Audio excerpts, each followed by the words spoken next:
sunod wari bod vem bubble roed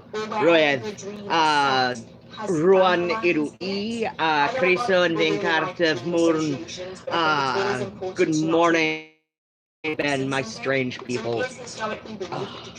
I'm Ruan, and welcome to my spooky home. Oh, crap.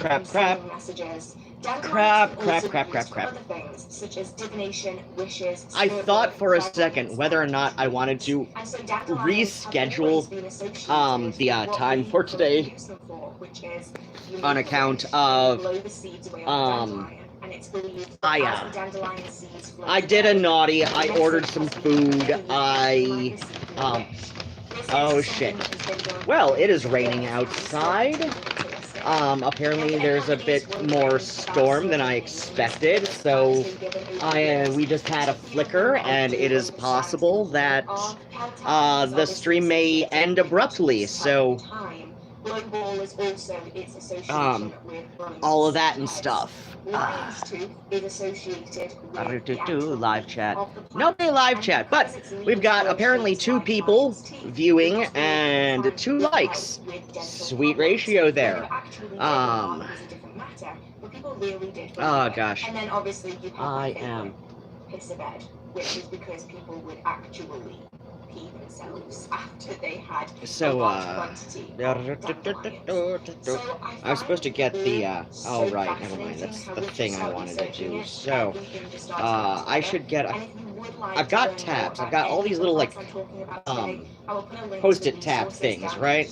And I'm supposed to be at least halfway organized with them. Like that's what they're supposed to help me to do. That's kind of one of their primary things designed for. I swear to God. Transnational, a new series from Vice News. Nope. Goddamn fucking infomercials, right? Okay, so... Oh wow, 2 people in chat and 4 likes. How the hell does that happen? We've got hidden people, so let's see. That's a thing. Okay, format. Greeting and settle in. A monthly life. Oh wait, no, that's okay, so I have here for 2nd week that I wanted to start doing something about local dark alt news, which was gonna be great for last week except for the migraine, but at the same time I also did not experience the news. There was actually some local news in Metro Detroit last week. Was Leland City Club, the possibly longest near continuously running goth night in North America. I'm gonna say that straight up. It will be going 40 years strong in 2022. In fact, I was hoping to get in contact with some people and do a casual documentary about the history of Leland City Club and its original dark alt night name was Liedernacht at City Club, which was on Fridays, and that started in 1982. And while there have been occasional hiatus, which is why I say near continuously running, excuse me, there was a year-long hiatus even before the public health crisis. So that happened a few years ago, but yeah, my friend David and a couple other people got together and worked their asses off to basically like bring some things up to code that had fallen out of code.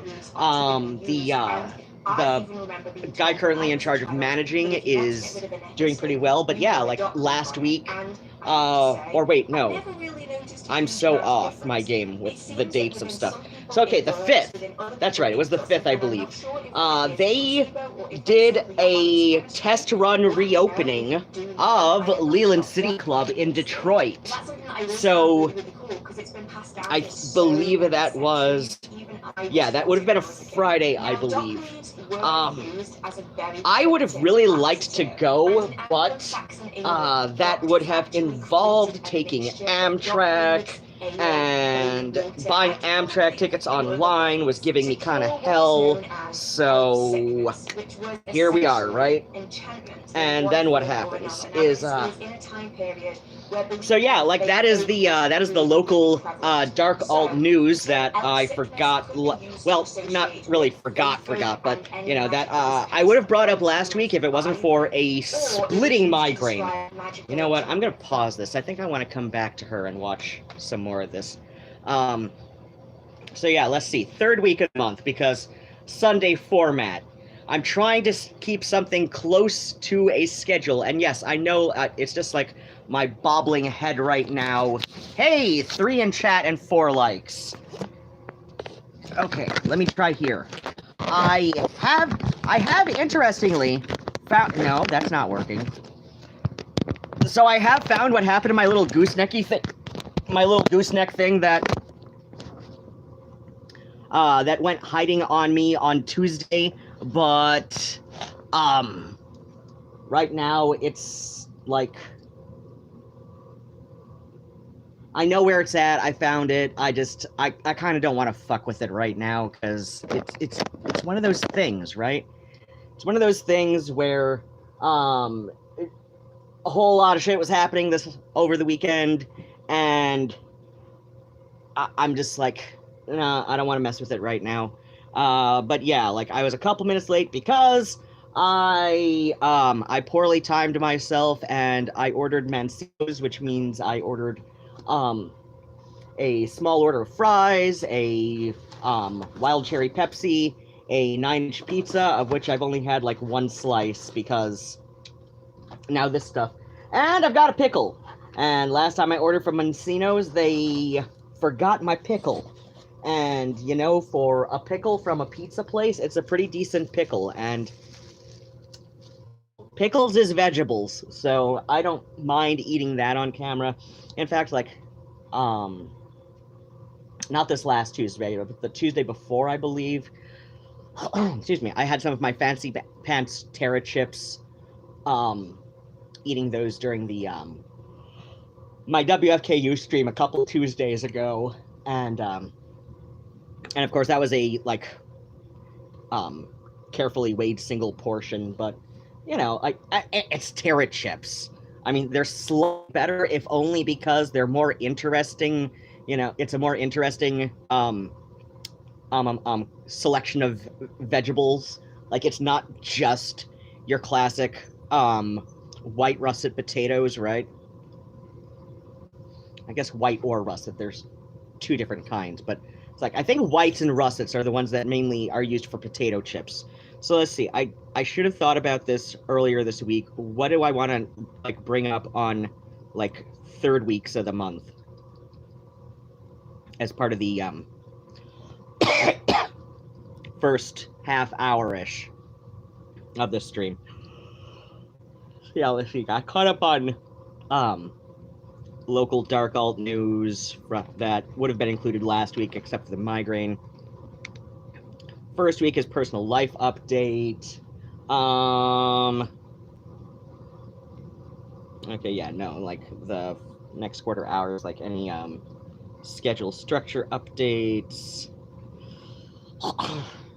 Okay, let's say shop updates. Shop and music updates. Okay, so 3rd week, shop and music updates. So, I am almost finished with the thing. Oh, wait, what? Oh, right, never mind. That's the first part of shit. Please don't be tangled in shit.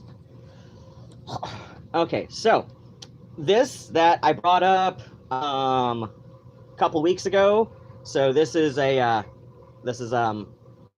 it's got a couple sleeves. I gotta attach the sleeves, like, but But yeah, so I am actually like almost finished with the second sleeve, and then is the assembly portion. But that is that. If I was smart, that would have already been finished by now. But as I brought up, it's not uncommon, at least going by people on excuse me, r/crochet on Reddit.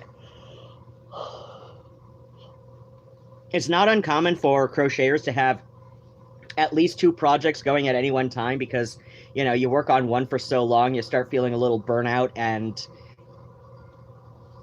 you know, so then you switch to a secondary project and all of that. So yeah, like I said, if I was smart or didn't get burnt on crochet so easily and like start up with other projects, this top would have already been done and added to my new Etsy shop. And the reason that I put this shit on Etsy, the reason that I'm going with, like, you know, a new Etsy shop, even though, like, my last one was shut down for bogus copyright claims, because I know for a fact those images were in public domain. But I don't have the lawyers available to argue with this with me, right? So, anyway, any hoodle. Etsy is a great shop idea if you have a relatively small number of high-ticket items.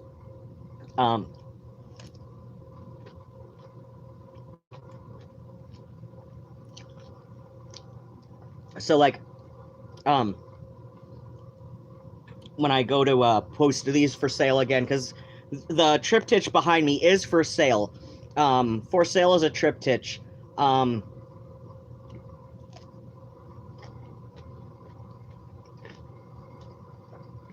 At least at this time, I've not been given the go-ahead to separate them should I sell them, so...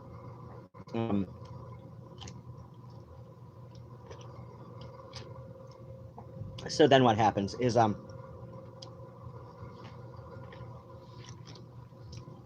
but with the buttons, when you have a bunch of small little things that don't cost very much, and, you know, like, Etsy will nickel and dime you to death. And, you know, but if you have so many of them that you are making significant extra income off of them, you're kind of like stuck with them to, you know, keep going, because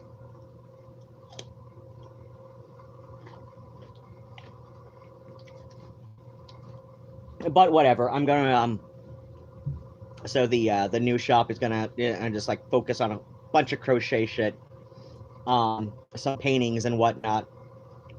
So there's also a music update, which is that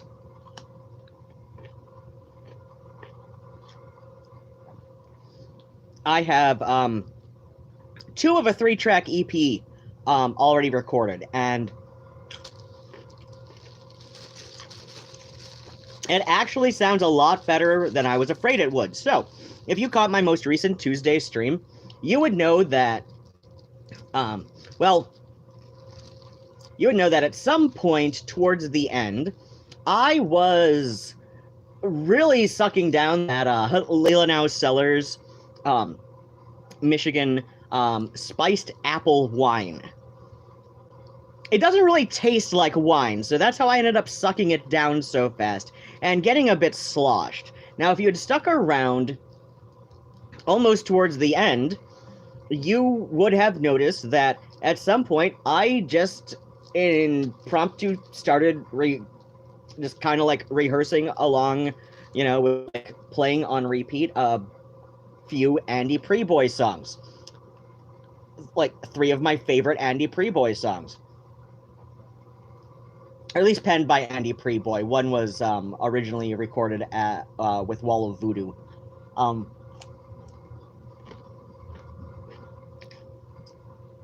So yeah, I'm getting somewhere with this. So yeah,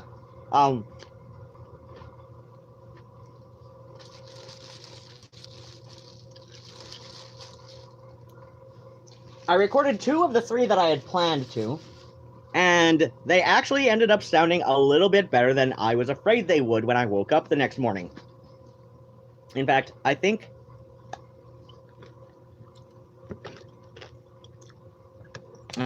I gotta reset that watch. I should probably take that into someplace. The springs need to be tightened a tad.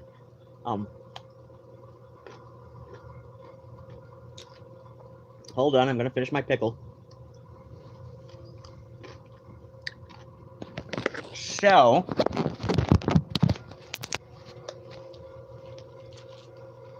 now here I go, like, doing shit I was about to complain about. So, okay, here's the gooseneck thing. I'm gonna put that up when I get back. So, here we go. Oh, sweet. Speaking of shop updates, so I have a vintage lip service skirt. Vintage, like late 1990s. I have been hoping to sell this. Somebody on eBay bid for it and won it on Thursday and has yet to pay me for it.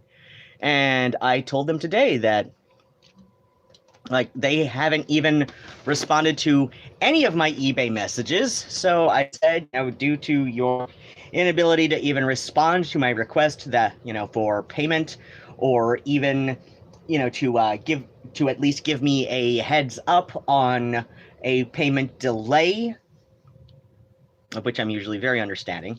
I was like, due to your inability to respond to this, you basically have until I wake up Tuesday morning, which, you know, I specified like around noon US Eastern, or I will report this buyer for non-payment, block them from my listings, and put the skirt back up for sale. This was one of the most watched and most looked at items in my eBay listings in a long ass time. So the fact that somebody bid on it, clearly with zero intention of paying for it, really kind of pissed me off. So yeah, like, I'm not really holding out hope that they're actually going to pay me for it on Monday. If they do, great. I would appreciate that, of course, but like I said, I'm not holding out hope on this. I am just kind of expecting that I'm going to have to end up listing this again on Tuesday and report somebody for non-payment, which I do not like to do, but here we are. This is life today, right? This is what I'm doing with my life. So, which one is this? I forget. Which order did I record everything in? Okay.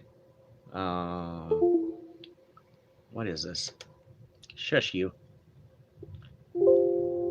Shush more, computer.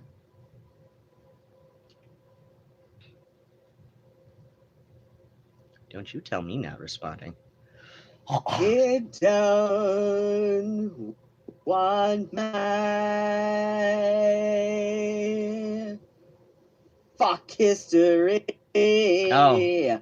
My AIDS test, my 12 cats, and my years of therapy. You don't wanna go to my boudoir, go through my vaudeville drunk. It don't matter if I'm clean and sober, or dirty and drunk. It don't matter if I'm kicking that gong around, or if I'm sick in the hole, ringing his bell, knocking on his door, no idea what that buzz is about. Ball. It don't matter if I change my hair. I think I might want to re-record this one because there's that fucking pause in there. He tells me I'm a nice boy. Take a nice long hike. I get the message. I'm a fly on his wall. He does not want me at all. You cannot not want me. Yeah, you cannot not want me. You know what? You know what? Cannot... If I remember correctly, there is, let's see, if I remember correctly, I already saved this as a wave, like as a finished thing. So let me see if that is in the thing, the jobby, let me see if that annoying ass buzzing is a part of the finished project. Because Cannot Not is the one where there's that goddamn buzz. That buzz that keeps popping up. It doesn't seem necessarily related to whatever note I'm on, to whatever loudness or tempo or anything. It seems somewhat random. I'm not sure. But yeah, let's see. Please open up Winamp. I'm still within the first half hour before I somewhat officially, by the schedule I've created, have obligated myself to go to topical items. So, and I've decided the third week of the month is going to be about crap and stuff. Yeah, updates about very like music and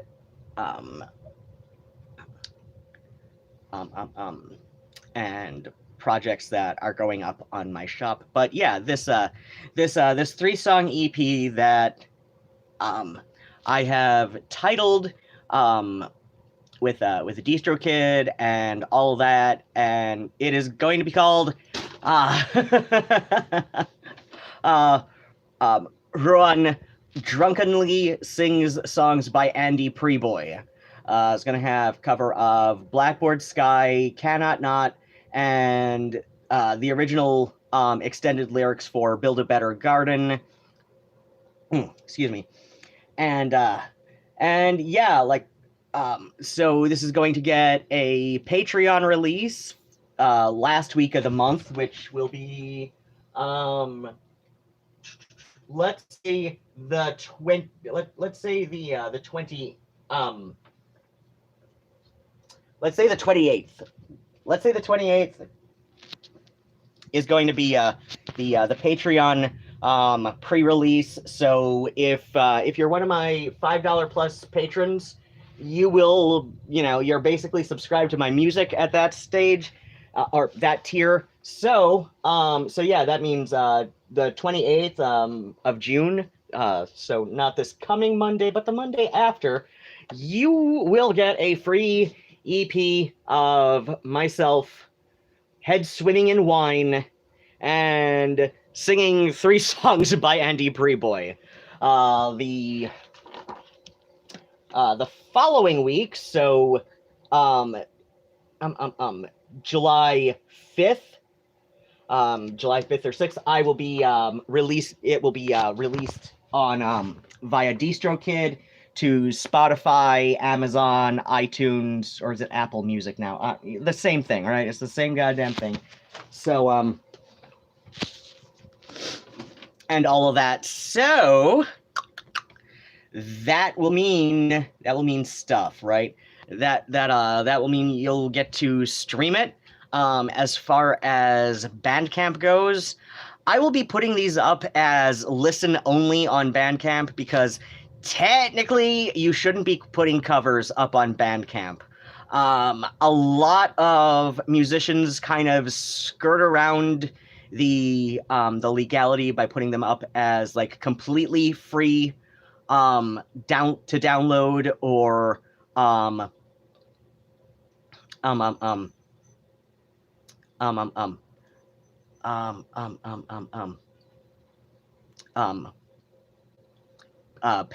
pay what you can, right? So like you can have the option to pay to download, but and that's in this really weird gray area. Bandcamp really doesn't want people doing that, and because I have like I mean, technically I do have a couple of covers up on there, but as this is going to be something that I'm adding to DistroKid. I really don't want to like get my Bandcamp in any kind of hot water over that. So, okay, open. Okay, add file. That makes sense. Excuse me. Oh, bless you, Winamp. Blessed Winamp. Okay, okay. Let me select the thing I recorded the other day. In recordings that make some sense. The folder called mine, that makes more sense. Hey, I made a folder. Okay. Okay, cannot not. That's the one that's been driving me nuts, right? Okay, and we open, and oh my gosh, Murnau's been doing this lately, where he lets his fangies out. Murnau. Oh, it's kind of dark, but he's poking his little fangies out. Let's see. God damn it, I can't really see. Murnau? Murnau, you silly little noodle. You silly little noodle. See your fangies. You've been poking your fangies out lately. See, he's got fangies. He's got fangies. Yes. Because you're a cutie. Cute little noodle. Yes, you are. Oh, he's a sweet boy. He's a sweet little noodle. Okay, hey, look, mouse pad thing. Okay. Okay, am I still getting that buzz as a WAV file? Didn't I hit play? I swear I hit play. He don't want my... Nope, there's that buzz still. Okay. Fuck history. It's even worse. Okay. My AIDS test, my Okay. Has okay, I gotta re-record that. This is driving me nuts. Okay, let's see. Clear that. And the thing. Does Blackboard Sky sound that bad? I think Blackboard Sky sounded good. They're frying fish in Chinatown and the wind smells of rain. Oh, there's a little bit of a buzz. It's nowhere near as bad as it is on Cannot Not, though. Okay, I gotta re-record both of these, son of a bitch. Okay, I had kind of hoped that that would not be the case, but here we are. This is life. This is my life now. This is what I do.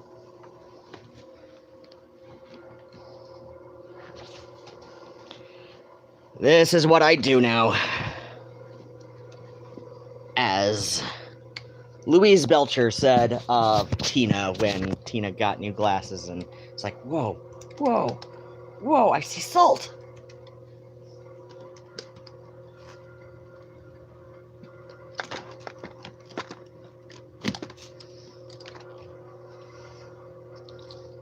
Okay, there's the gooseneck.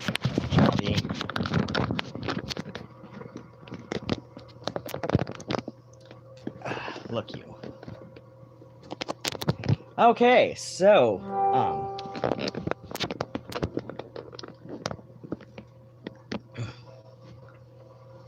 okay, so, we've gotten to the point where,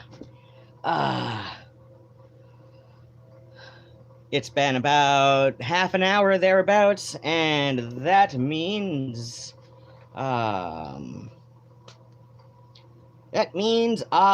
let's see, any schedule or, structure changes to the streaming, not that I can think of off the top of my head.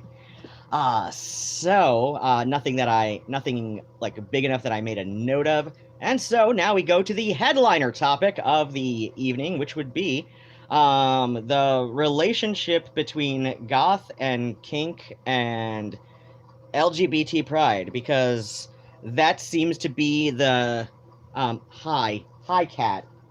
That seems to be the discourse of like that seems to be like the major Pride 2021 discourse on Twitter. I swear to God, Murnau. Is does kink belong at Pride?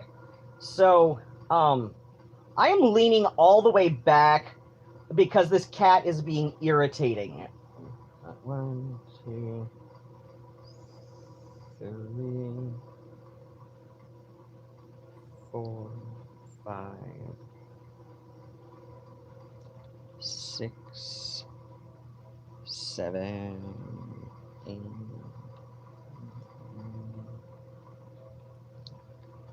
85, 86, 87, 88, 89,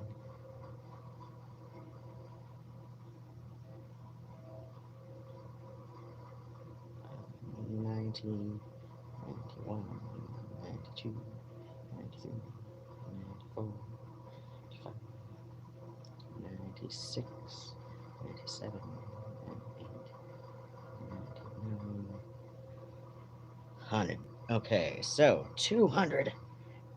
Okay, I'm gonna, just because hairpin lace drives me batshit every time, I'm going to go back to the other sleeve of the cardigan and put this on hold for a bit. Like,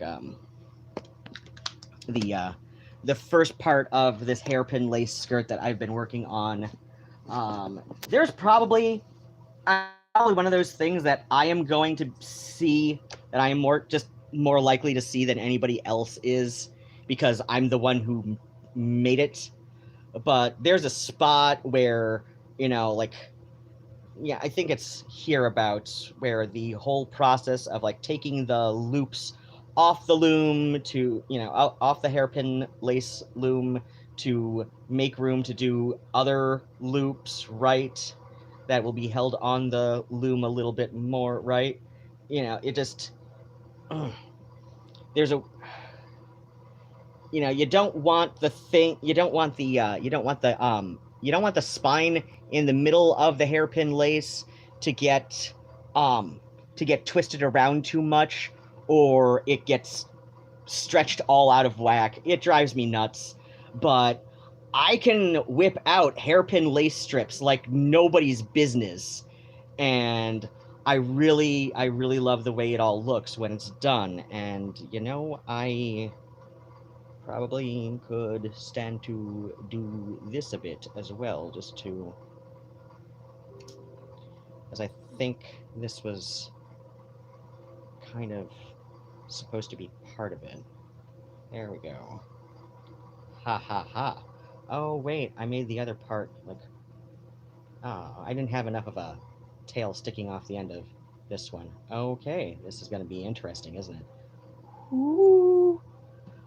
So, I probably could have stood to go with the medium size, but I made a large because I was just like, you know what? It's a vintage. I'm gonna go with large just in case, because sometimes these things, like sometimes when it's vintage sizing can be weird. Like, that's where the whole, urban legend of how Marilyn Monroe was a size 16. It's like, well, yeah, a 1954 size 16, which would be equivalent to about a 6 nowadays. And, well, why did the sizing numbers go down? Oh, because it turns out people are more likely to buy an item of clothing if the size marked on that item of clothing is smaller. So yes, the whole, you know, like I said, urban legend about Marilyn Monroe wears a size 16. I'm like, yeah, a 1954 size 16. She was a she was a slender woman. She was not fat. She was nowhere near like equivalent to a modern size 16. Shit.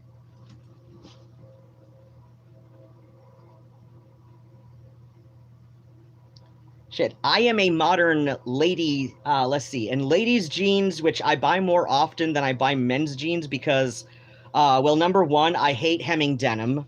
I like doing a lot with denim, but hemming, do not ask me to do that. Speaking of which, I have a couple of sewing machines I should put up for sale. So that rotary white that I got ages and ages ago, that's going to go up on eBay. I'm going to try eBay before I go to Linda at the place with the thing. Okay, so this is row 42. Okay. So I'm gonna try Linda before I go to eBay. I'm gonna try eBay before I go to Linda. Linda would be like, you know, I need cash fast, or, you know, hey, let me put this as store credit toward that goddamn oil rain lamp. Oh my god, I want one of those so fucking bad. I do. I want it. I want it so much right now. And I'm gonna put it on the other side of the desk from my little desk organizer that is like kind of like brand new to me. Brand new dumpster dived desk organizer caddy thing, right? And I'm gonna put the goddamn rain lamp on the other side of my computer, from, you know, the other side of my desk, like, you know, on from there. And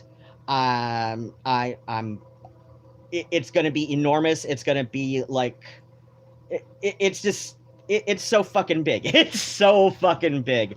Oh my gosh. You know what? I'm torn. Do I want to, like, you know, like have people like do a like try to pull together the 350 that Linda's offered the lamp to me for, or do I want to just like spread my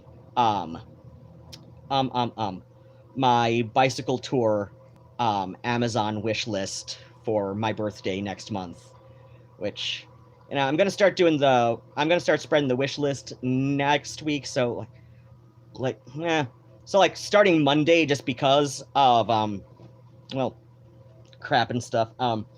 So yeah, starting Monday, I'm gonna start spreading the wish list, because that would make it about 4 weeks between mine and my niece's birthday. So yeah, goth plus kink plus LGBT pride. So one thing I want to make quite clear is, yes, I am in no way trying to diminish the accomplishments of activists Marsha P. Johnson and Gloria Rivera, but amongst others. But Marsha, she said in later interviews that she did not throw the first brick at Stonewall. She didn't get there until like maybe an hour in, and that Gloria wasn't there. No, not Gloria. Sylvia Rivera. Who the hell is Gloria Rivera? This is gonna come to me eventually, like later today, right? But that Sylvia Rivera wasn't even at the Stonewall riots in 1969. That Sylvia Rivera was passed out on a bench, like, you know, off of a drug. I think she just like I think Marsha's story was that like Sylvia had a few too much doobage, and so that, right, and that Sylvia had been like and she kind of accused Sylvia of like riding other people's coattails to, you know, but whatever. Like, I'm not trying to diminish their accomplishments. But the person that has been routinely and verifiably sourced as being the one of the so the Stonewall riots, that is the major reason we have especially in the US, LGBT Pride Month in June. So let me get to the point, though. So, the Stonewall Inn was kind of a dive. It was kind of a dive that was like only open through mafia connections. This is kind of a well-known fact. And because in New York City at the time, it was a finable offense, on grounds of public indecency, to be in public wearing wearing 3 items or more of clothing associated with the opposite sex. So, like, public cross-dressing. And I'm not talking about, like, just fetish cross-dressing. I'm talking about, like, 1969's, like, up until the 80s. This was the law in New York. This was a finable offense in New York fucking city, right? Like I said, this was a morals charge. This was, like, public indecency. This was considered public lewdness on par with, like, maybe... What the why is there cat hair in my mouth? Yeah, there's fucking cat hair in my mouth. What? I got down. I swear more now.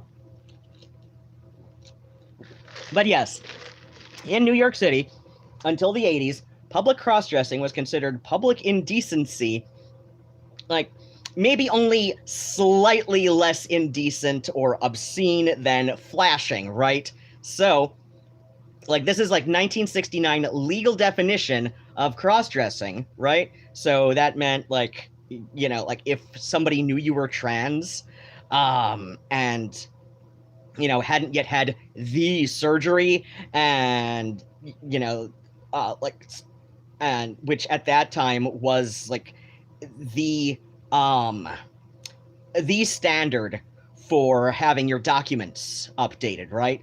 So, like, if somebody knew you were trans and, like, they could really make your life hell for this, because it was, like, it was a finable offense depending on, like, what was considered, a severity. You could get, a relatively short jail sentence for it, like, much like flashing. But, it was illegal. It was illegal in New York. So, Stonewall Inn was one of the few bars, because, like I said, it was a dive. It was basically, like, it was the 1969 equivalent of the divey punk bar, right? And there is a lot of LGBT people in the early formation of the punk subculture, and thus the goth subculture. So trust me, this is all going to come together. This is all going to make sense when I get to the end of it, right? Because that's, like, I see a lot of people go like, like, bitch about, like, how your little rants are just all kind of rambling and make no sense. I'm like, no, if you listen, if you stay with me, it will all make sense in the end. Like, I've had friends comment on this at first. They're just like, wait a second, why are you bringing this up? I'm like, hold on a sec, it will make sense in the end. And then I get to the end, they're just like, holy shit, you're right, that makes complete sense. So, yes, so yeah, like, the Stonewall Inn was basically, like, the punk dive, 1969 equivalent of the punk dive. In fact, like, the Stonewall Inn riots were, like, kind of one of the major influences for why New York Dolls did skag drag in their earliest years, right? Now, skag drag it's kind of what I do, except, like, I'm a little bit more elegant with it. Skag drag is, like, I would point to New York Dolls, first and foremost. Like, this is a legit tradition of drag wherein, the point is not the cross-gender illusion, right? Like, like you get with, like, RuPaul and a lot of the other, like, glamour queens. It's not even about the barely passable, if you squint, camp queens like Bianca Del Rio. It's a little bit closer to the genderqueer queens like Milk. Oh my god, I fucking loved that first runway on that season of RuPaul's Drag Race. I lost interest in RuPaul's Drag Race like 3 or 4 seasons ago. I haven't kept up with it. I have no idea who any of these people are. Because somebody had left it. It was right here a minute ago. Because somebody had left it at Necto one of the times I was there a couple years ago. I have this Aquaria fan from when they were performing there. Yeah, I'd say they're a little bit more on the glamorous side, but oh my god, I goddamn loved Milk that season. Like I know why they didn't make it to the end, right? I understand that. But goddamn, I loved their first runway on their season of RuPaul's Drag Race with that long ass, goat beard, just something to just really stand out and say like, no, this is the kind of drag I do. The kind of drag I do is just like whatever seems like a good idea at the time, and that's what they said. Like when asked about it in an interview, like I just last minute I was just like, you know what, this is going to really make me stand out. Angina with that clean shaven head. I don't usually go for a bald head, but I gotta admit, Angina is goddamn adorable. So skag drag, so like where you get this like, so it's not quite avant-garde either. Like I don't know, I see some queens called avant-garde, like oh shit, Acid Betty, that's who I was brain farting on for a second. And I can see calling Acid Betty avant-garde. I think oh shit, who was the other one? The one with the doll headdress, right? Vivacious? Was that their name? Vivacious? I don't know. I can see, I think it's Vivacious, yeah, with the doll head on their hat. That's avant-garde. Acid Betty, I can see kind of in that sort of like an area, but no. Lee Bowery, straight up avant-garde drag, right? So, I would put avant-garde drag kind of in its own thing, right? Like that is kind of in its own thing. It's not so much about gender play as it is about artistry. That's what I'll say, right? So like, your categories of drag queens. You've got your glamour, you've got your glamour pageant, impersonator illusion, glamour queens, right? Like Chanel, current RuPaul, right? You've got your you've got your camp queens, you've got your comedy camp queens who are still doing the female impersonator sort of thing, but it's not so much about the illusion as it is about the camp and the kitsch, right? So like Bianca Del Rio, Pandora Box,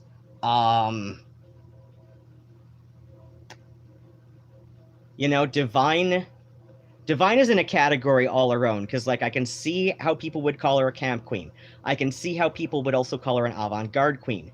But then you got movies like Polyester and the original 1986 Hairspray, where it's not glamour, but it is just straight up illusion. Like the first time I saw the 1986 Hairspray, I did not realize Divine was a drag queen that first time I saw the 1986 Hairspray.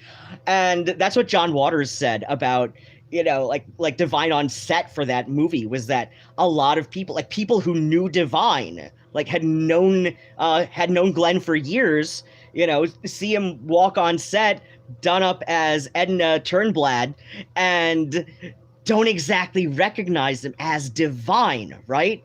They see him as just like, your classic Baltimore housefrau who's got pin curls out, like under a scarf in the middle of the day, right?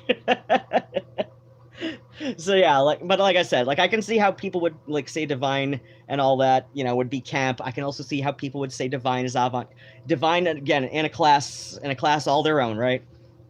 And then you've got your gender fucking queens. Then you've got your gender queer, gender fuck queens, right? You got Milk, you got Angina. Those are probably the two biggest ones I can think of right now. I'm tempted to say Violet Chachki, but just because she identifies as non-binary and, prefers she or they. And at the same time, though, I'm just like, Violet, gorgeous, gorgeous, gorgeous queen, but very much about the about the glamour, right? Very glamour. So Violet Chachki's glamour, even though you'd think identifying as non-binary, Violet Chachki would be, like gender fuck queen, right? But no, I would honestly say Jinx Monsoon is probably closer to gender fuck queen than even camp queen. And Jinx Monsoon, will go like borderline glamour with their looks a lot of time, right? Like I've seen Jinx Monsoon perform. Oh my gosh, goddamn gorgeous. I I gave them a pair of earrings that I'd made, and it was like my second wire wrap attempt ever, and I told them that, and they're just like, these are gorgeous, these are beautiful. I'm gonna find like a thing to wear these with. I'm like, I still haven't seen them on Instagram, but it meant so much that they thanked me for the earrings that I'd made. I just was and like I got there like like I'm standing in queue, like I'm number 2 in line, right? I'm number 2 in line that day. It's like the last time Necto did no cover before a certain time for the drag shows, but yeah, so like I said, I'm number 2 in line, and I realize, as I'm there with the pair of earrings, like, in my bag, I'm like, oh shit, I didn't put these on a card or anything, and I've even got some index cards I could have, like, poked a couple holes in and shit. What the hell am I gonna do now? So I, I scrawled down my Earl on a cocktail napkin. And, just, kind of, punched... It is harder to punch earrings. It is harder to punch earring posts through a napkin than you'd realize. But still, I did it.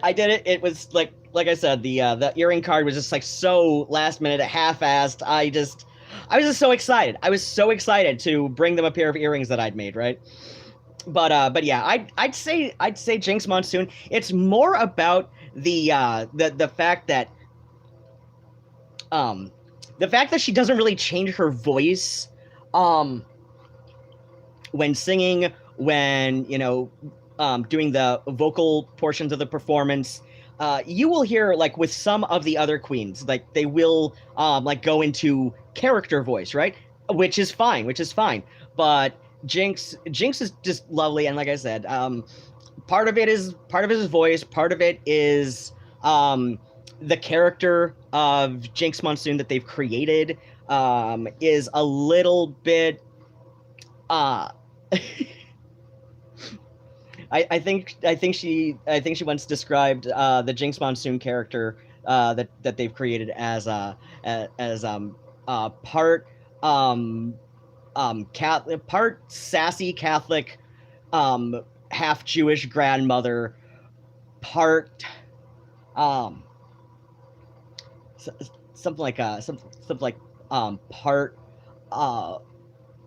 part barely closeted college boy. And I'm just like, okay, I see that, right? But yeah, like, after gender fucked, so like we're going on a spectrum here from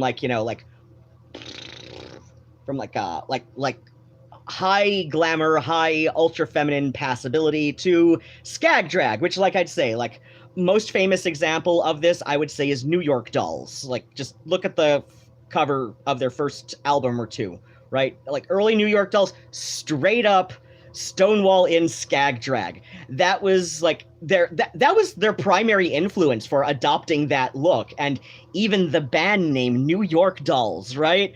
So and they get just because of the year their first album came out, which I think was 73, 72, 73.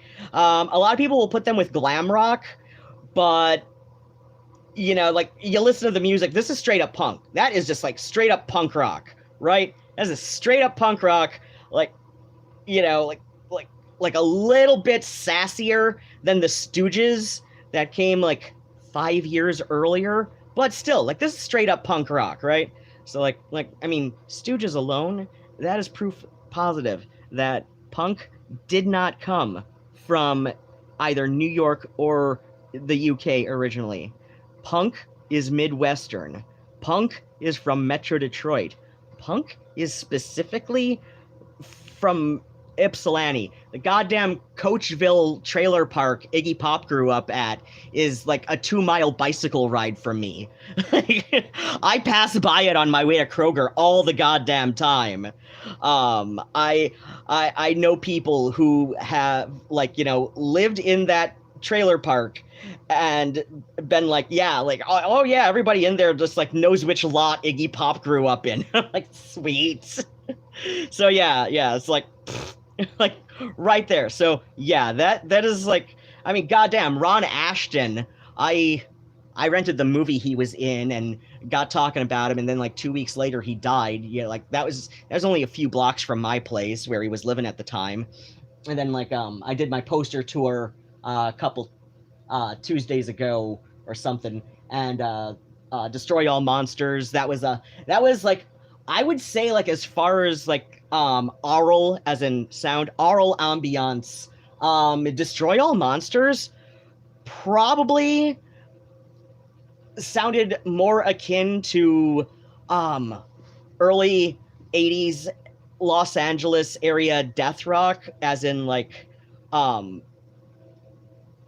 Christian death, than Alice Cooper did, and Alice Cooper was indeed a direct influence on Roz Williams. So but yeah, like punk death rock, as far, you know, those sounds that came out of Metro Detroit, and specifically the Ann Arbor area. It's like Niagara Dams, she's originally from around here, but she's more in the Detroit area lately, if only because of The Rent. She's also been doing more visual art lately. So yeah, like Skag, like I said. So yeah, and you also got to remember though, in the 1960s, the term drag queen, and you will see this in like every goddamn documentary that has actual footage of Marsha P. Johnson, she will use the term drag queen like almost interchangeably with pre-op trans women. And the difference there was based on one's apparent or actual socioeconomic class. Like, at the same time, though, like, transvestite was also used instead of pre-op trans women. Like Candy Darling, one of Andy Warhol's muses, she referred to herself as a transvestite, you know, because she had not yet had the surgery. And she was, for all intents and purposes, very adequately, because a lot of people don't get the satirical nature of the Warhol factory scene, and I understand why there was a lot of contention between Warhol and the factory scene and a lot of far left radicals. That's another story for another time, though. But like, there was a very satirical nature to it. Like, Warhol described the factory scene as, to paraphrase, it was kind of poking at the it was kind of poking tongue firmly in cheek at the notion of this glamorous high class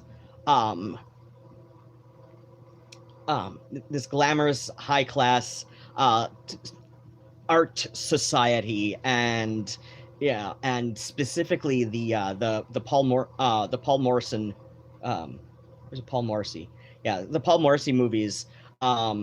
Those were all a very like tongue-in-cheek jab. Those were all a very, very kind of satirical jab at the whole like Hollywood industry as well. Like, there was like I said, it was a very there was a very satirical edge to it that, like I said, I understand the contention that a lot of left-wing radicals had with Warhol and the factory. I understand that. And I understand that Warhol was not always the greatest person either, though he was almost certainly on the autism spectrum, though that doesn't really excuse the fact that he would often intentionally, like, kind of plant these little seeds that might have come from a true enough place, but he would do it in a way that would, like, kind of, like, amplify the animosity two people had, already, that he could see how it could kind of, how it can kind of be played, like, against each other, so that they would, be pitted against each other and cause, like intentionally cause drama within his own, entourage of sorts. So yeah, I appreciate Warhol as an artist. As a human being, he was flawed, but at the same time, he also had a side to him that was very funny and could be very warm, but after he was shot, that he got a lot more difficult to become close to, and all that. But yeah, I'm getting distracted. But yeah, so yeah, like, transvestite was often used in place of what we would now say pre-op trans women, but this was a term often used by white trans women, by middle to upper class trans women, by very easily passable, to use contentious language, trans women, right? Whilst drag queen in 1969 was used a lot of times, like, not just to refer to the cabaret performance of drag, but it was also often used, as kind of the lower class, peoples of color version of transvestite in 1969. So yes, like, you could be a drag queen just because you were a performer in these lower class, seedier clubs, whereas, like, the transvestite female impersonator performances, those were at the higher class clubs, right?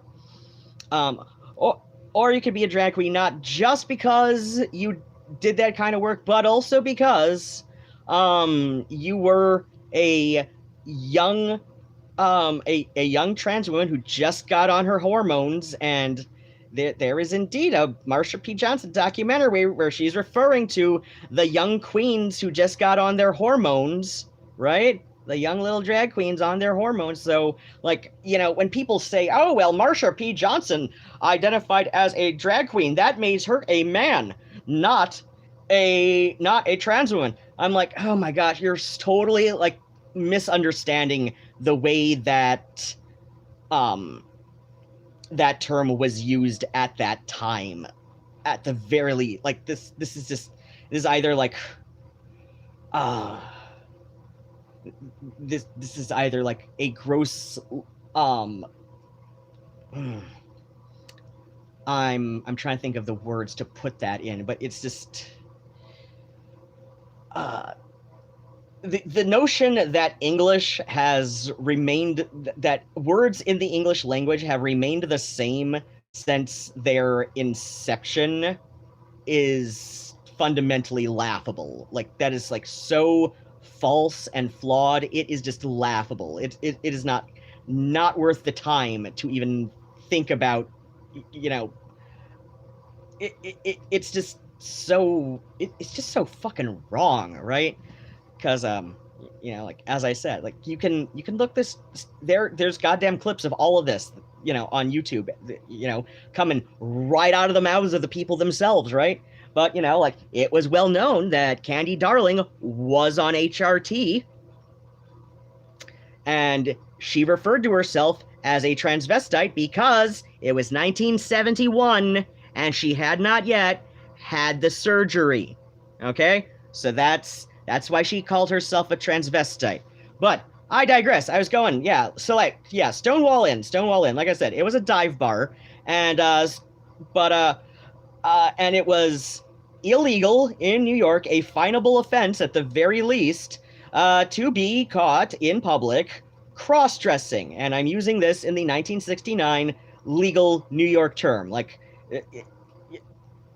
what you did on the street, what you did in the privacy of your own bedroom whilst whilst your wife called you a naughty little girly and spanked you, that was your own business, right? So like that kind of cross-dressing, I mean, I'm sure that if people knew, I don't know, that's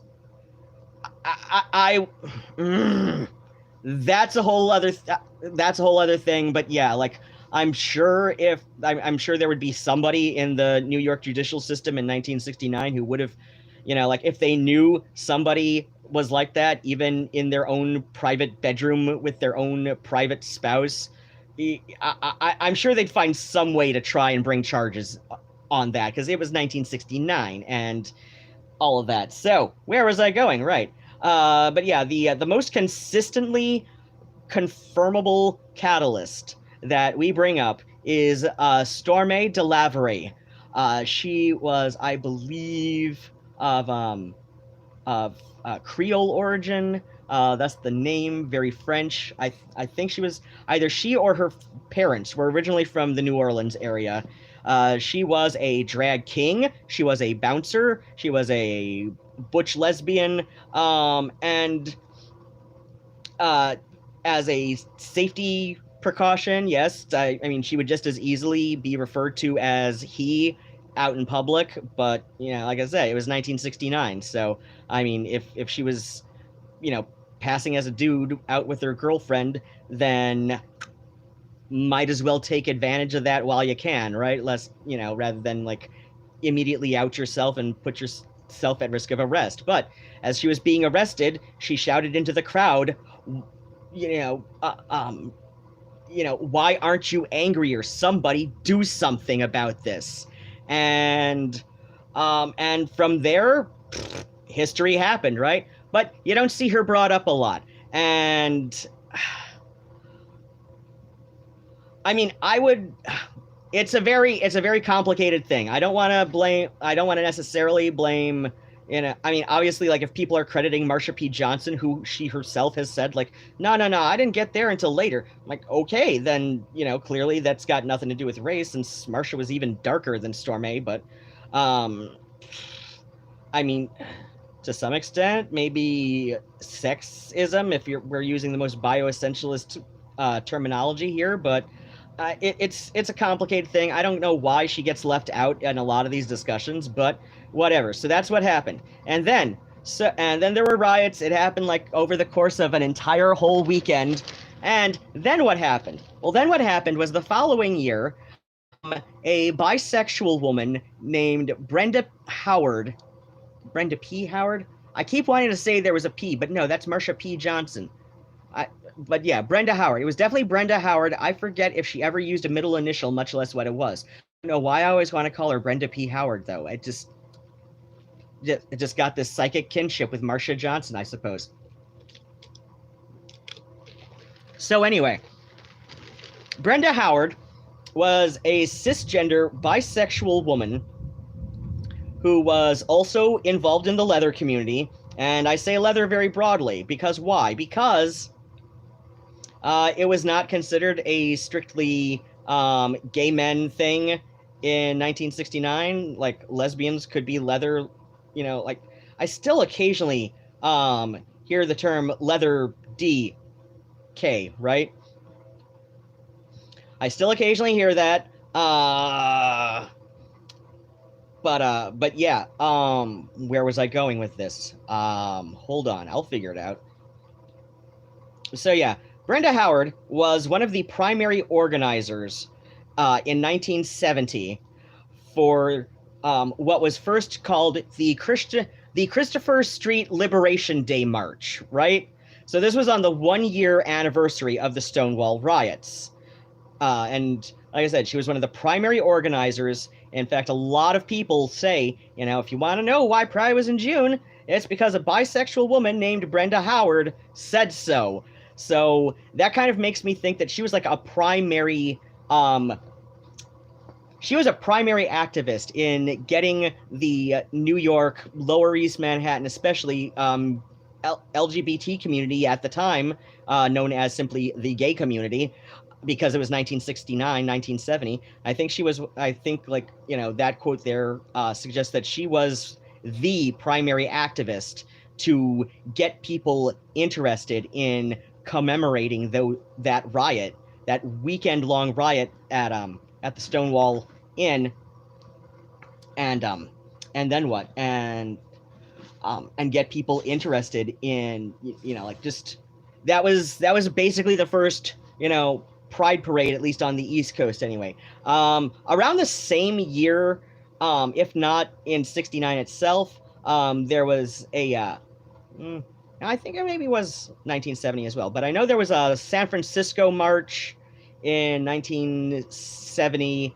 There was a Los Angeles march, and I believe there was also a New Orleans march.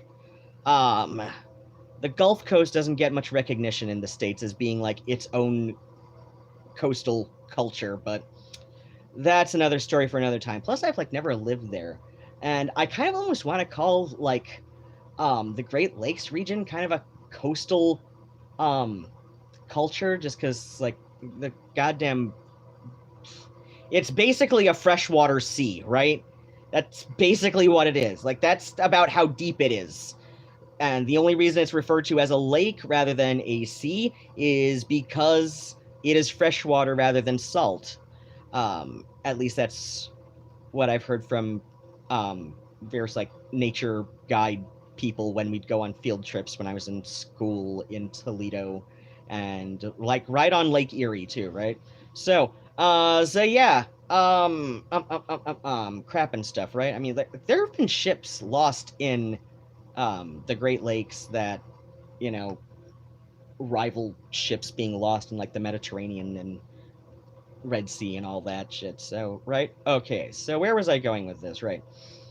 So, as I said, New York Dolls, their first couple albums, I said, they just put on Skag Drag. They named their band New York Dolls as kind of a tribute to, the rioters, right? This was a primary inspiration. I'm not saying it was their only inspiration. I'm saying it was a primary inspiration for both the name of the band and their Skag Drag look at the time, which was very punk, which, as we all know, had a major influence in the formation of the goth subculture. So then what happens was, so Brenda Howard was also, like I said, a member of the leather community. And I don't know much about her involvement with that, but basically, the other people from the gay leather community that she knew, she brought them in to that first Christopher Street Liberation Day March. This was, a solid decision she made. So, there is historical precedent for the whole, discourse topic of whether or not kink representation should remain at Pride, as in, LGBT Pride. And, when I hear kink, I hear the necessary inclusion of cisgender and heterosexual people. Because when I was coming of age, in the gay community, it wasn't kink, it was leather. Even if leather was not your particular kink. It was called the leather, community, right? But So yeah.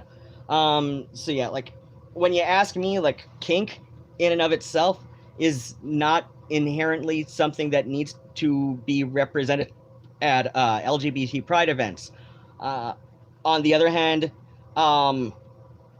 leather definitely has an historical precedent, because they were a major force in the organizing of the Christopher Street Liberation Day March, right?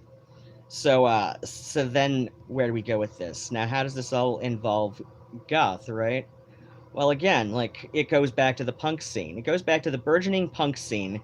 We're gonna go a little bit, like, aside from the fact that, you hear some arguably kinky lyrics in not only the Stooges, but in the, referred to by press at the time in 1967, gothic rock stylings of the Doors. And honestly, if you cannot hear in 80s gothic rock that the Doors were indeed a majorly influential band in the quote-unquote quintessential gothic rock sound, then I cannot help you. Like, there is something wrong with your brain if you cannot hear that influence, okay? Like, there's something fundamentally wrong with how your brain processes sounds if you cannot hear that influence.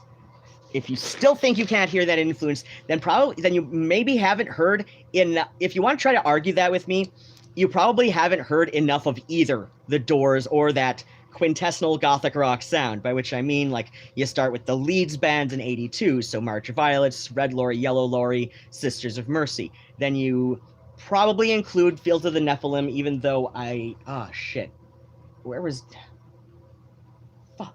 Not Leeds. Not quite the Birmingham area. Son of a bitch. I've got it down in another book. Not this book. But there was another book that I started scripts with.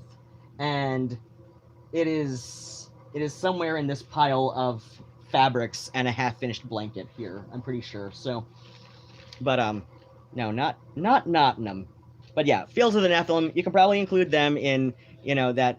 But, everybody's on Reddit just like Goth 7th there, like, but they sound a little bit more metal, so there's not really like the quintessential gothic rock sound. But you can include bands like some of the harder Echo and the Bunnymen, which I know might sound a little contradictory to some people, but trust me, it exists. How do I know? I listen to Echo and the Bunnymen all the goddamn time. You might want to include some Children on Stun, some Rosetta Stone. Definitely, She Passed Away, Date at Midnight, Die Laughing, Son Sombra, which, like, if whatever, their singer, if Son Sombra is the reason you pirate Son Sombra, then you understand why I pirate Morrissey, and why Morrissey is the reason I pirate Morrissey's music, right? But anyway, where was I going? Up my ass and around the corner. So like I was saying, like, if you don't think the Doors were a major influence in that quote-unquote quintessential gothic rock sound, then, Soror de la Rosa. I should recommend them too, like, much better than Son Sombra. But yeah, like, if you don't think the Doors were influential on that sound, then there's something fundamentally, neurologically wrong with how your brain processes sound, because I don't know how to better explain it. Like, I mean, Kelly Cadaver's done some great videos explaining genre theory and applying it to gothic subgenres of music, right? And so she can put that better than I can. I studied music as a performer, not as a theorist, right? And I do believe she has studied playing and performing music, but I do know she has, like, a big background in music theory as well. So yeah, like I said, like, when I studied music in school, when I went and studied music for, like, let's see, a combined 20 years of my life under formal study. Now like 5 of those years are concurrent in the middle there, where I was studying viola for 5 years at the same time I was doing voice lessons for about 15 years. So, but yeah, like a combined 20 years of, like, formal classical study in music. I studied as a performer, not as a theorist. So, like, I do understand genre theory. I'm just not as familiar with the jargon, okay? So, but anyway, as he began many times before, So yeah, like we see at the beginning already that there's like not only an overlap of, you know, queer activism and the leather community, but there's also an overlap from the very beginning of queer activism and the punk community. Hell, one of the Stonewall rioters herself, Jane County. Jane County was legit at the Stonewall Inn during the riots. She was there during that original weekend. Oh my god, I love this woman. She is just love her to death. Love her to death. She's still with us. Oh my gosh, I'm gonna please don't die on me yet, you goddess. Jane County, goddamn punk rock goddess.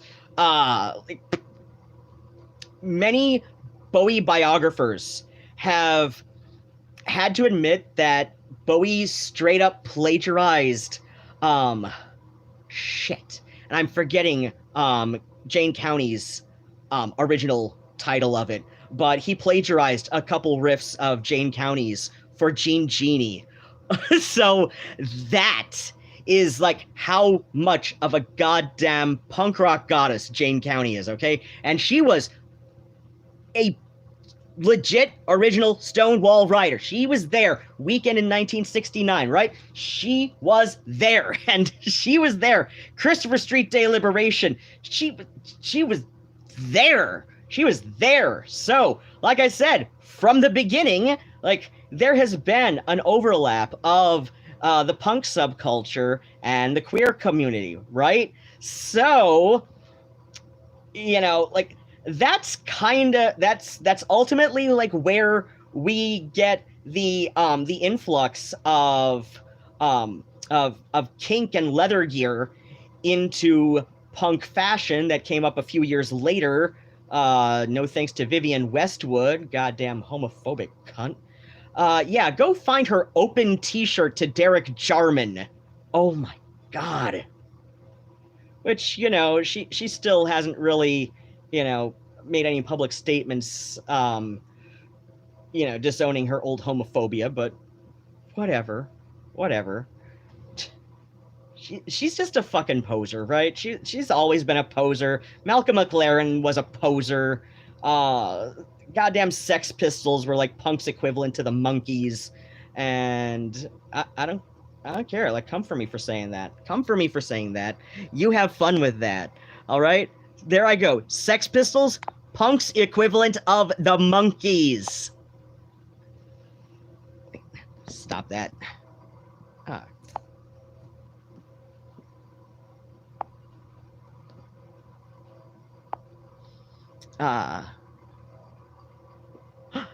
Jordan Wyman says, so glad you agree that the Sex Pistols are total oh, thanks so much. I mean, I'm not saying that, you know, their album wasn't decent. It's got some good bops to it, but, like, come on. It was... They were a boy band. Kathleen Stushin, what about Miss... Oh, shit, that was a little over half an hour ago. I don't know anything about Miss Fame. I've seen the name here and there. I cannot place a face with Miss Fame. But yeah. Okay, yeah. So, yeah, like... So yeah, Vivienne Westwood, you know, everybody knows the story about, like, her little clothing boutique that her, I don't think they were ever legally married, but yeah, her partner, Malcolm McLaren, like, he kind of fronted the money for her boutique, but it was failing, and then she noticed, like, down the street, because they opened up that boutique in the West End theater section of London, which, as some of you may know, the West End of London was not only where David Bowie got involved in avant-garde theater with Lindsay Kemp and all that, and you see his, like, little old mime videos that he does with Lindsay Kemp. Oh my god, gorgeous shit. So yeah, like, her boutique was just, like, down the street from some major West End theaters, and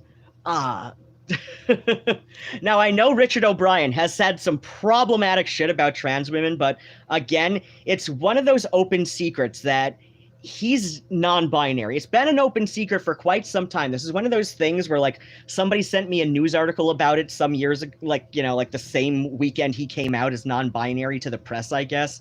And I was just like, didn't everybody already know this? Or then I just sat there and I'm like, oh shit, no. This is probably just one of those things that I knew because I spent summers in London with my eldest half-sister and my brother-in-law, who's been openly bisexual since like 1985. And he's got a lot of friends who were from that old school West End theaters community, you know, which was very gay, very, very gay. And so yeah, like that is literally where Vivienne Westwood pilfered all of her ideas for like revamp. You know, like she just decided to do an overhaul of her boutique, rename it Sex, and you know then she got Malcolm, you know, because he didn't want to like lose out on his investment in her, you know, previously failing little boutique he opened up for her as a little vanity thing. So yeah, then like marketed it so heavily. So like I said, like she renamed the shop Sex. She pilfered so many of her designs. Like so like when you look at Rocky Horror Picture Show, so like the film version of the Rocky Horror Show, which was originally a stage play, when you look at the film, the 1975 film, that is at least according to the commentary with Richard O'Brien and Patricia Quinn. Oh my god, it is so obvious that these two are old friends. Oh, I should also mention that like Richard O'Brien has also been like openly bisexual his entire career as well. He gets no credit for that. I'm like, what the shit? Like, whatever. But yeah, so like, oh my god. Like, this is the main reason I suggest people own Rocky Horror Picture Show on DVD. Like, yes, I agree. It is a completely different experience to see it at, like, you know, a midnight movie screening. You know, especially if you're allowed to bring shit. Oh my gosh. Especially if you're allowed to bring shit. You can't bring anything to Ann Arbor Rocky anymore. Granted, part of this is because goddamn students ruined everything by being jackasses, but, you know, like, there was an incident with a legit, you know, like, full-sized, like, Sunday dinner meatloaf that somebody once brought.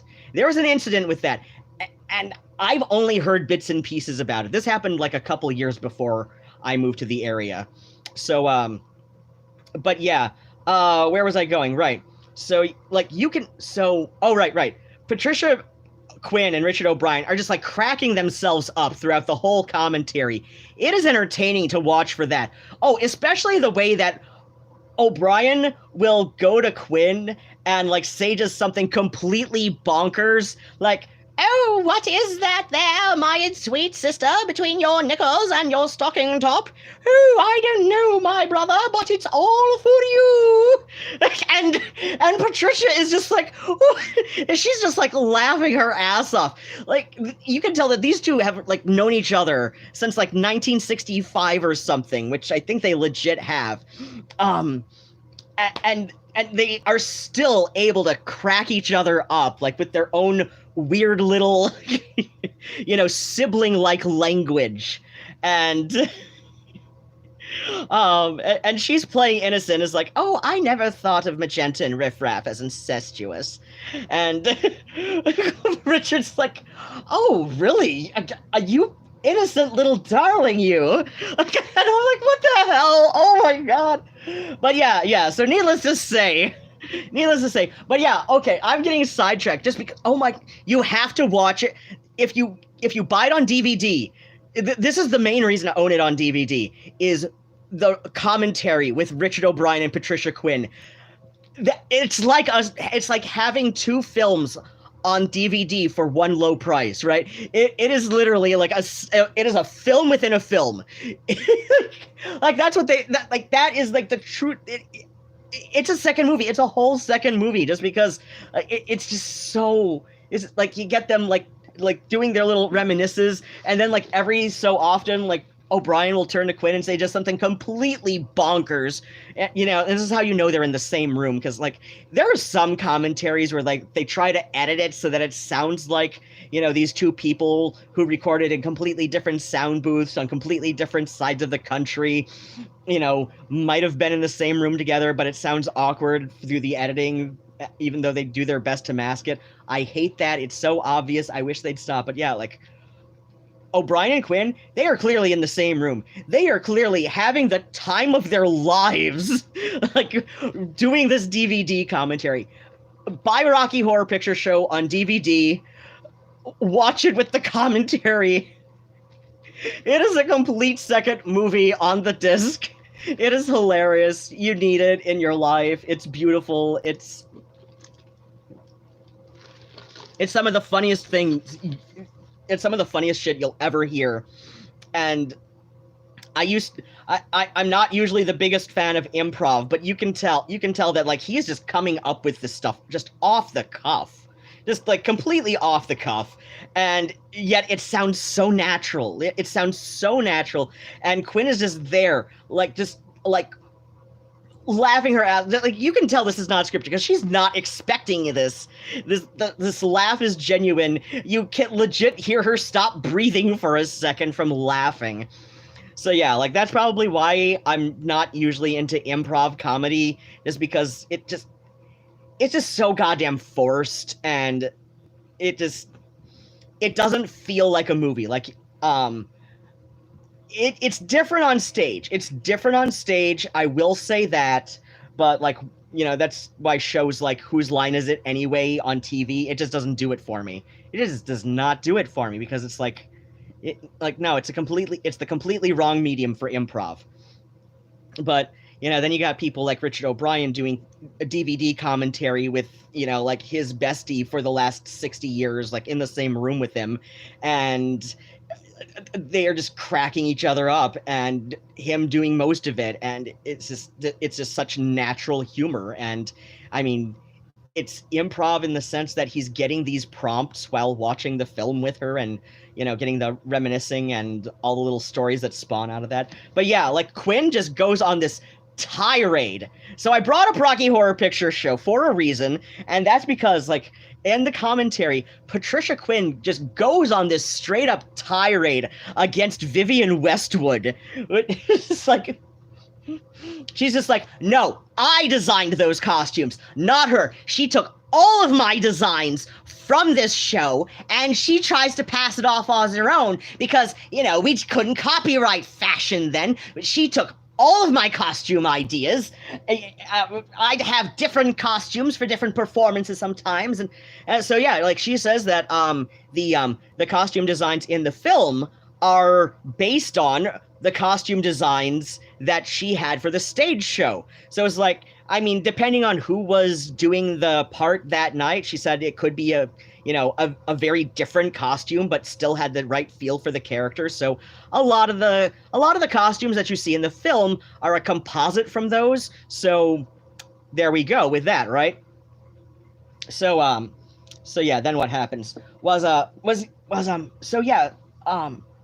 so again, like, we see, like, and yeah, like, a lot of young people in 1977, 76, 77, who were first getting into punk rock at that time, you know, they got it from the poser avenue, you know, the stuff that was being marketed heavily, such as Westwood and, you know, McLaren, like, managing punk rock's answer to the Monkees being the Sex Pistols, right? So yeah, and they're, like I said, like, the Rocky, and you can tell in the Rocky Horror costumes that this is very much coming from the leather community. A lot of this is coming from the leather community, especially Dr. Frank. Dr. Frank is such a leather queen, and I love him so goddamn much. And yeah, like, oh gosh, yeah, Tim Curry was not just, like, Dr. Frank in the film. He was the original Dr. Frank N. Furter on the West End. Gorgeous man. Open secret bisexual. Like, I think it's at a point in his career where he's just like, everybody knows what's the point of coming out other than to confirm what everybody already knows. But like, so yeah, like, like I said, it's just one of those things. Like, everybody's known that Tim Curry is like bisexual, likely with a gay lean, for years, the whole time. I mean, come on, he was in a West End production. He was in an original West End production. I think like that was his first major role in a West End production as well. So, as he began many times before, as we see through, if only through the existence of Rocky Horror Picture Show, which was originally a West End production of known as Rocky Horror Show, which was itself, and the old 1960s, early 1970s London West End was a very gay avant-garde theater scene. Like you couldn't throw a stick without hitting somebody who's had plenty of sex with people of at least their own gender, likely both, just because everybody dabbled a little bit that at the time, trying to figure yourself out and all that. So yeah, and at the same time, we've got in the in New York, yeah, so simultaneously in New York, Stonewall was kind of the early version of a punk bar. It was an early punk dive.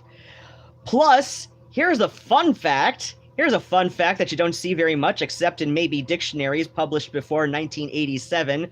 Believe me, I know this. I have had those dictionaries. I don't believe I have one right now, but I have had those dictionaries. Like, go to like an antiquarian bookstore. Like, look up older dictionaries. You will find a definition of punk, at least as recently as 1987. The dictionary definition of punk would include somewhere down the line slang, noun, prostitute, usually homosexual. So, yeah, and that itself comes from prison slang, where, now they say the prison bitch.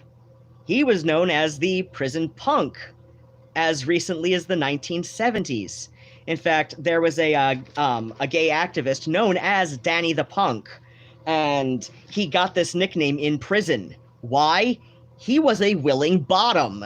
And yeah, when he finally left prison, he fell in with the, I believe, New York punk community at the time. So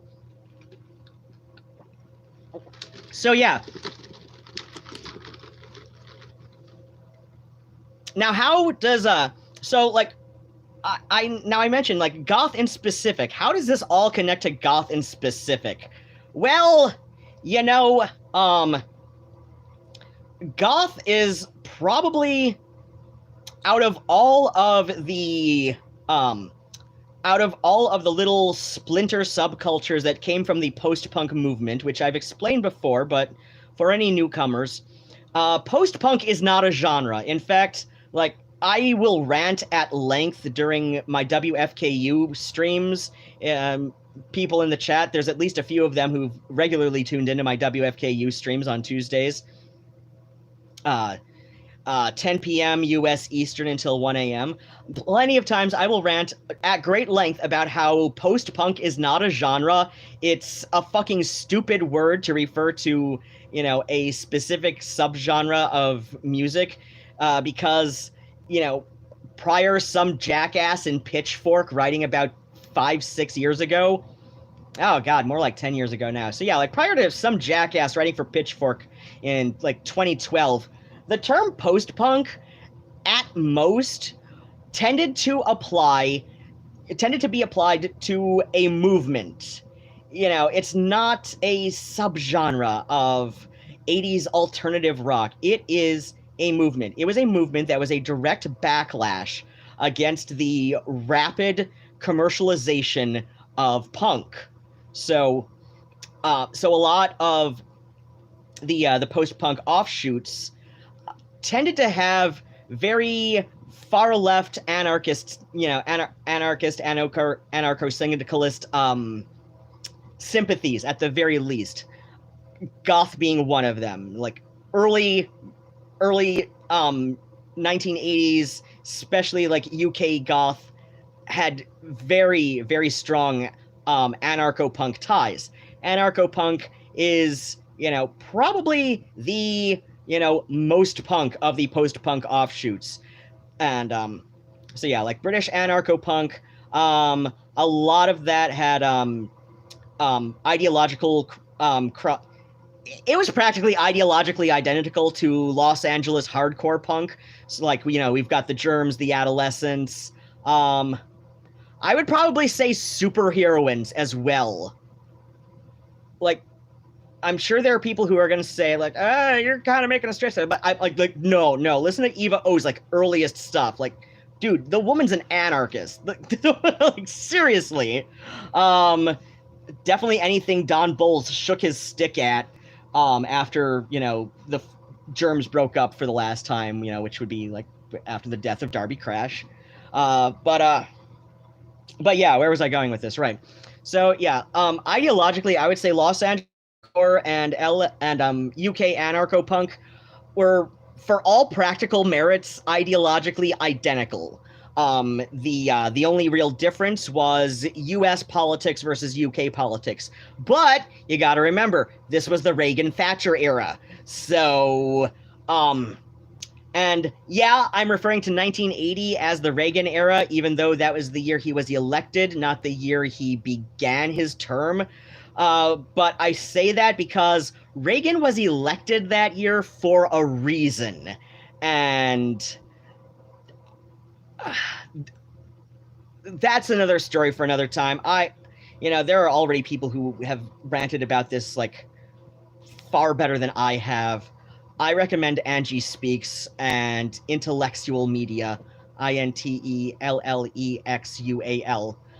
So yeah, Intellectual Media, Angie Speaks. They have both gone on at great length about how like the Reagan-Thatcher era, like, in fact, like Intellectual Media, she has this series about Black history, specifically African American history in the 1970s, and the lead up to the Reagan era, right? So, like I say, like, yes, I'm referring to very late 79, 1980 as, the Reagan era, even though it's technically the pre-Reagan era. And I'm saying that because, gosh. Long story short, Jimmy Carter did what seemed like the best idea at the time with the Iran hostage situation.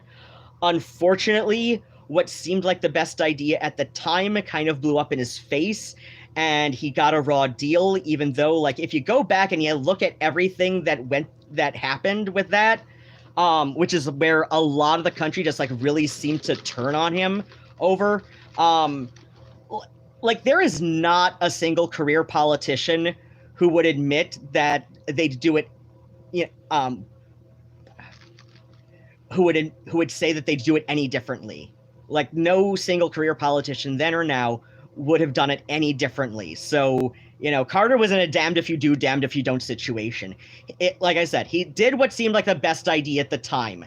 And unfortunately, even though it almost certainly was the best idea at the time, just because nobody then or now, even with hindsight, could have thought of a better way to do it.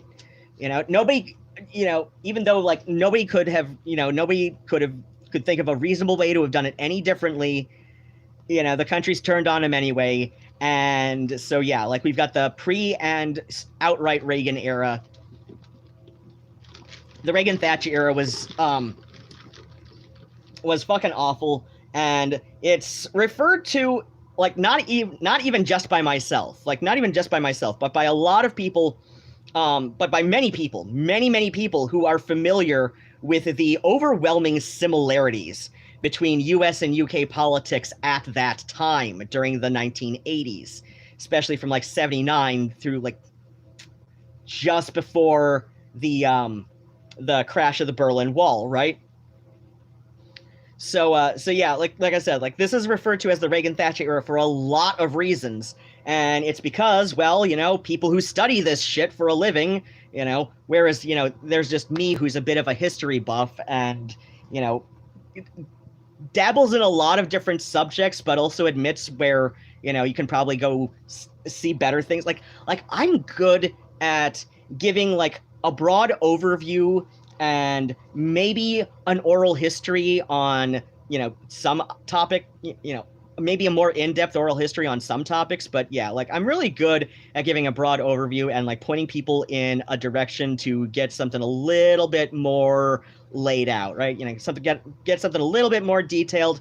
In this case, for the Reagan-Thatcher era and the overwhelming similarities between UK and US politics during that period of, like I'd say, like late 79 through about 1990. Intellectual Media and Angie Speaks, they're both amazingly eloquent on this topic. And no, I'm not just saying that because they are well-spoken black women, and well-spoken black women are automatically eloquent in this, because of cultural racism.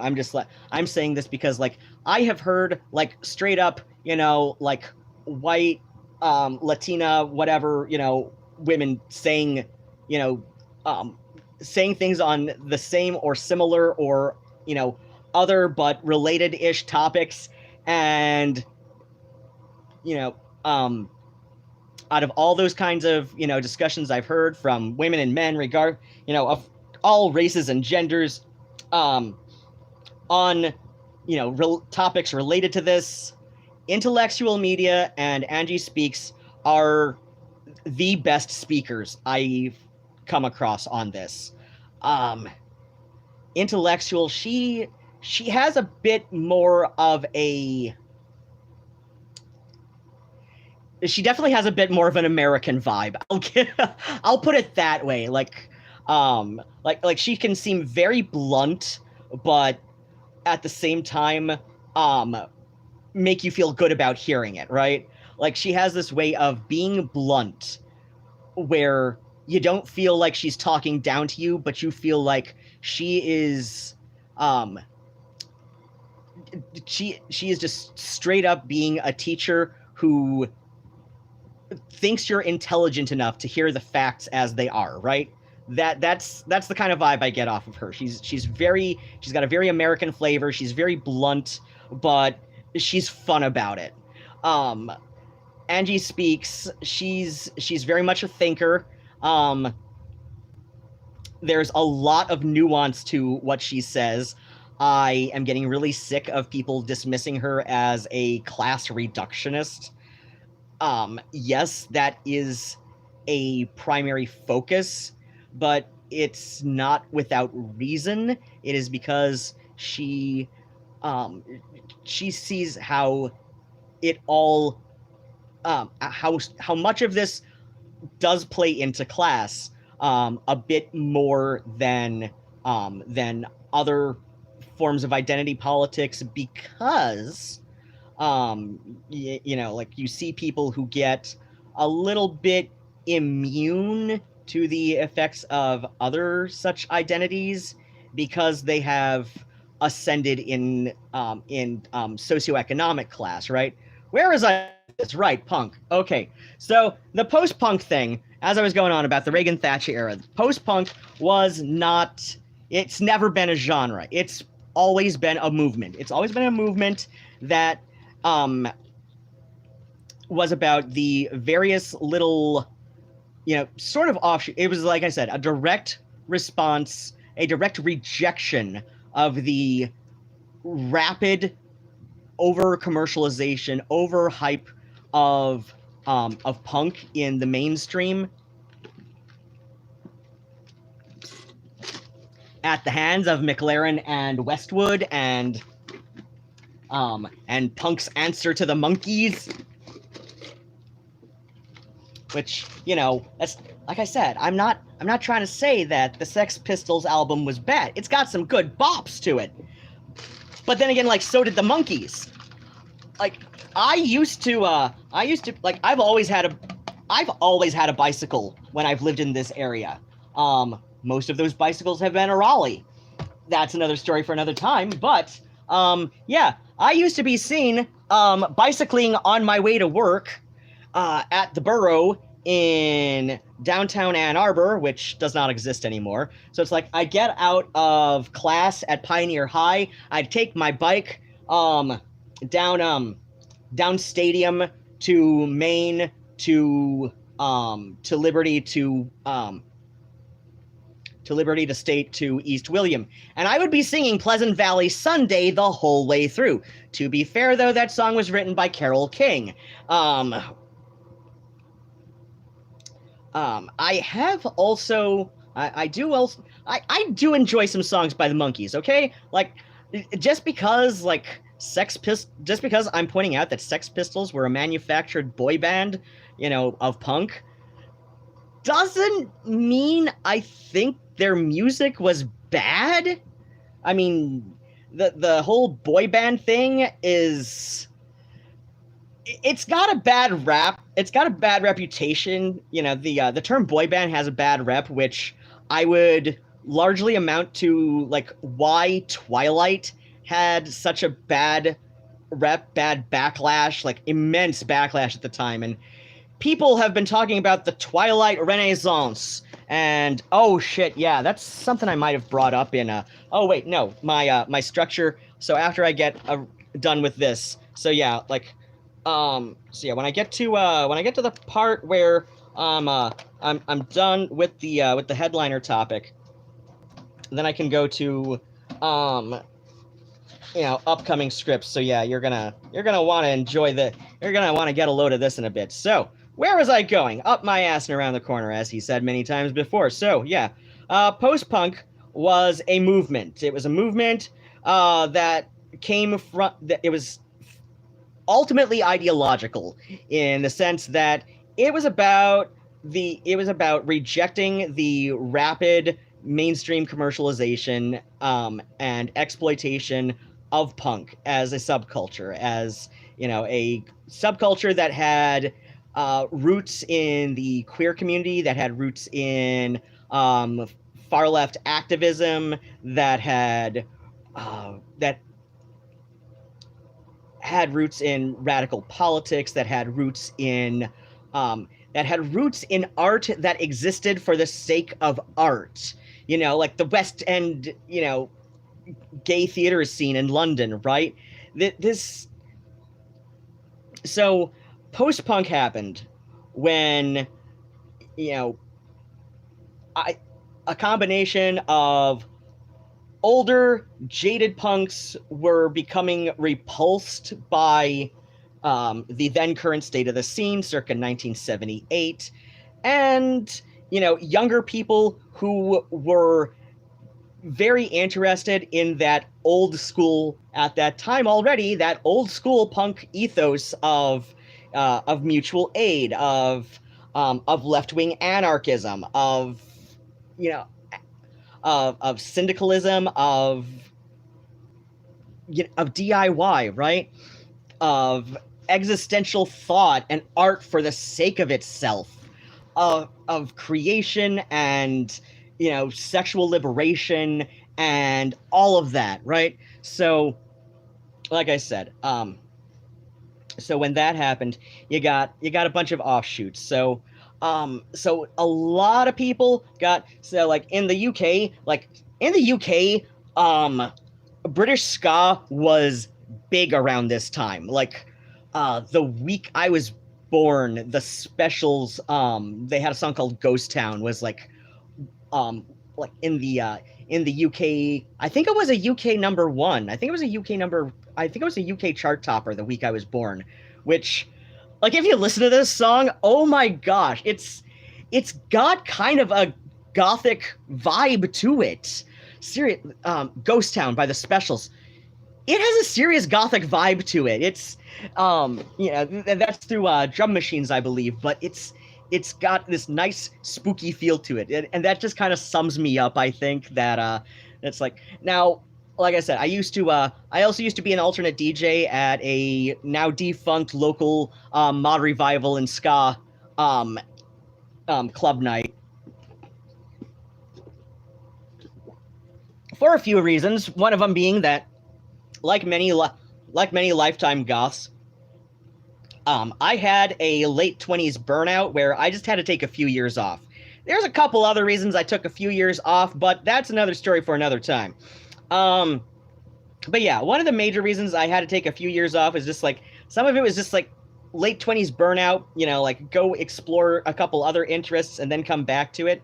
And yeah, it's a thing. It's a thing. A lot of older goths go through that. Like, there's just like a few years in our late 20s where we're just like, okay, I got exhausting.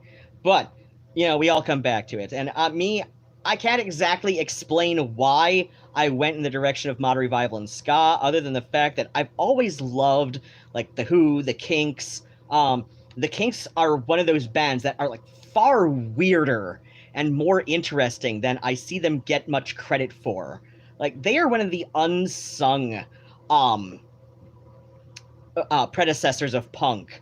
Like, The Who deserve the credit that they get as one of those punk predecessor bands, especially for their live shows. I mean, come the fuck on. Like, Pete Townsend, like, destroying a borrowed guitar and amp out of just sheer frustration with the tune, like falling out. I think he said it's just like one of those things where it like fell out of tune very suddenly, and it wasn't even a guitar he owned. It was a guitar that was on loan from a shop the first time he did it. Ah, it's beautiful. But yeah, like The Who deserve all the credit that they have for being one of those, like punk predecessor bands, right? But I think the Kinks deserve a lot more credit than they get. And like one of those bands that I got really into around the age of like 26, 27, something like that, was The Fall. They're one of those bands where, much like the music of Prince, they transcend genre. Like there are so many subcultures I've discovered where Mark E. Smith is very well respected, and like goths love him, mods love him, punks love him, all that. Like, so yeah, like The Fall were one of those like gateway bands for me, like a lot more than the Smiths were. Though I have to admit, that was I had myself a legit crying game moment when I found myself really enjoying a song by Morrissey. And this is after, like, at that time, near a lifetime of, like, despising Morrissey and everything he stood for. And I was, like, 27 at the time. So that's kind of all the story was, But yeah, so, like, like I said, ska was kind of big in the UK at the time. So, like, like you had the Rudies and mod revivalists, and I put them in the same group because, much like goth and industrial, those are two mostly distinct subcultures that inherently cohabitate the same nightclub space, right? And most people who would consider oneself predominantly one or the other, like my friend Eric, just says he's primarily a mod, right? Whereas one of the Justins considers himself primarily a Rudy, right? Fair enough. But both will love, at least a couple of bands that are associated with the other subculture. So like I said, the mod revivalists and Rudies, those were, something that spawned off of that came from the post-punk movement. You got bands like the Specials, the Jam, the Cigarettes were a little bit more on the punk side of mod, but they dressed mod, so mod revivalists loved them. And then there's like whatever the hell The Fall was doing. The Fall has always done The Fall, right? Oh shit, wait. Yeah, I think that was it was a Camus book, right? That they took their name from, I believe. I think it was a Camus. I know Camus did a book called The Fall. I'll figure it out. Wikipedia could tell you before I could. So yeah, where was I going? Right. So like I said, you had your mod revivalists and your Rudies that came off of post punk. You also had there was like kind of a neo psychedelic movement that, so you got your hippies like Neil from the Young Ones. Oh my gosh, I love Neil. Like, as I get older, I appreciate Neil a lot more. When I was younger, I was like Team Vivian all the way. But, as I get older, I appreciate Neil and Rick a lot more. And I'm not just saying this because, the dearly departed Rick Mayall, but, oh my gosh. Oh, but yeah, that's just such a sweet show. But yeah, like, hippies kind of, came off of their own thing. Then there was the, they kind of had like a revival period too. A lot of them got into prog rock of the day, and kraut and all that. So, a little bit more like the trippy kind of thing. Not directly related to punk, but like my theory is that like the post-punk hippies into like the neo psychedelic sort of alternative rock that came out of that time. You see the church classified that way a lot, but you also see the church kind of regarded as Australia's answer to the Cure, although they had a little bit more of a defined or polished sound, whereas the Cure would get a bit more experimental. I can see many arguments about that, but at the same time, I've also had a lot of people, especially Australians, tell me, you're not wrong about regarding the Cure, no, the church that way. And in fact, here's another, like, besides, like, myself and that song by the Specials, another mod revival goth connection. So there's a song by the church called The Unguarded Moment, and like 2 years later, a UK mod revival band formed and decided to call themselves The Moment. And they said that they straight up got the idea for that name after the song by the church. And like I said, I know a lot of goths who love the church. I know more goths who love the church than I know hippies who love the church. I know a lot more goths who love the church than I know mod revivalists who love the church. I've known a couple mods at the old Chicago Weekender I used to go to, but it's been retired. Oh gosh, one of the first friends I met at the third annual Mod Chicago Weekender, she had a Sisters of Mercy tattoo on the back of her neck, the old stylized face with the star kind of thing that Andrew Eldridge had on there. Yeah, she had that on like the back of her neck, and we got talking about, how we're kind of into both, and but she had that cute Mia Farrow pixie cut, that Farrow had in the 60s.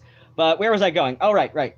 So, like I said, oh right, yeah. So my theory, like with how the post-punk hippies came about, so it's like I said, like there wasn't just like the neo-psychedelic alt-rock bands that were coming out at the time, but also there were, a lot of them got into prog, and my hypothesis on that is it was some combination of burnout, right? Like, like think about it. Like much like the goth late 20s burnout, you had these post-punk hippies who just decided to gravitate to prog rock, which does have a direct line of genre evolution from 1960s psychedelic and garage rock, into British and European prog rock and kraut, right? So, but it's a little bit less related to to the post-punk that they were technically, reacting against by, you know, becoming hippies in that time. So my hypothesis, which seems pretty strong, based on, you know, a modicum of research anyway, was that like a lot of the post-punk hippies that you would see coming around at the time gravitated to prog rock just like from burnout. They're just like, you know what? I'm done with the music by young people, at least for the time. I'm going to like listen to some Genesis, you know, by these guys who are like now in their 30s, right? Just well, in their 30s at that time, right? So yeah, like you got and yeah, like rockabilly and, you know, became a thing again because of psychobilly. Psychobilly was a like direct offshoot of punk, rather than like necessarily post-punk. But so yeah, like rockabilly had a thing. Oh gosh, I've had a couple friends who say that a lot of goths they know who go into like, you know, like a late 20s burnout on the scene will either go mod, go rockabilly, or go hippie. And I'm like, huh, yeah, you're not wrong. That makes a lot of sense, too, if you think about it a bit. Juju. Oh, yeah, I'll probably be on a bit. Oh, wait. Hey, Shaker says, hey, Juju, roots and slam. Oh, yeah, there's slam dancing and everything. Oh, hey, greetings. I think I saw that when it first happened, but like in the corner of my thing. Jordan, little LGBT history lesson about Stonewall plus Leather Pride. Oh, yeah. Oh, you're telling Juju. Oh, gosh. I'm probably so backed up on the chat, I don't think I'll be able to, like, fully read it. Much like the time I went ranting on for, like, 4 hours about all of this. So, yeah, and of course, you know, like, the most famous, at least as far as, you know, this channel and, you know, other GothTube channels are concerned, the major like post-punk offshoot, you know, community that we see coming out, it, you know, also includes goths and rivet heads, or, you know, what would later become known as rivet heads because they were into largely industrial music, right? Which again, like I say, like much like with mods and Rudies, goths and rivet heads have kind of always coexisted as a club scene. Many people are into both, even though they will, you know, at the very least have a lean in one direction or another for which music they prefer, and may identify with that in specific. So yeah, like as far as a club scene goes, goth and industrial music has always cohabitated in much the same way that mods and Rudies do. Part of it is just like pragmatism, because there are not enough cities large enough that to sustain 2 individual club nights, you know, even if there's just like one of each, right? And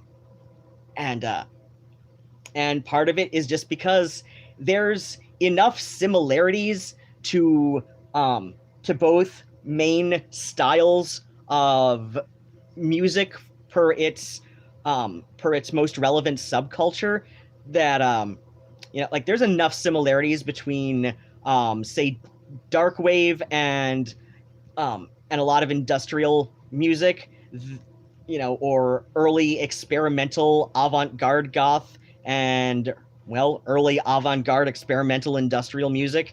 And like half the time you're asking yourself, what the fuck is Fad Gadget doing? But, you know, we recognize him as a goth, so sure. But he's also been majorly influential on industrial music, so sure, that also makes sense. But then you listen to like half of his stuff and you're just like, what the hell? This is like straight up dark cabaret, isn't it? And then you get jackasses on Reddit who are just like, oh, well, see, according to Wikipedia, Fad Gadget did avant-garde music, and that's not goth. And I'm like, shut the fuck up. You weren't there when Frank Tubby died and we all, like, had a virtual vigil on various email lists and Usenet and all that shit. Shut the fuck up. You don't know anything.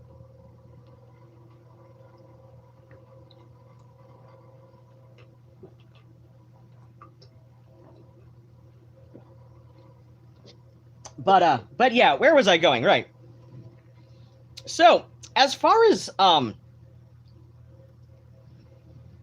So I brought this up in the first place, you know, because we came off from punk and its connections to LGBT activism and LGBT history and all of that.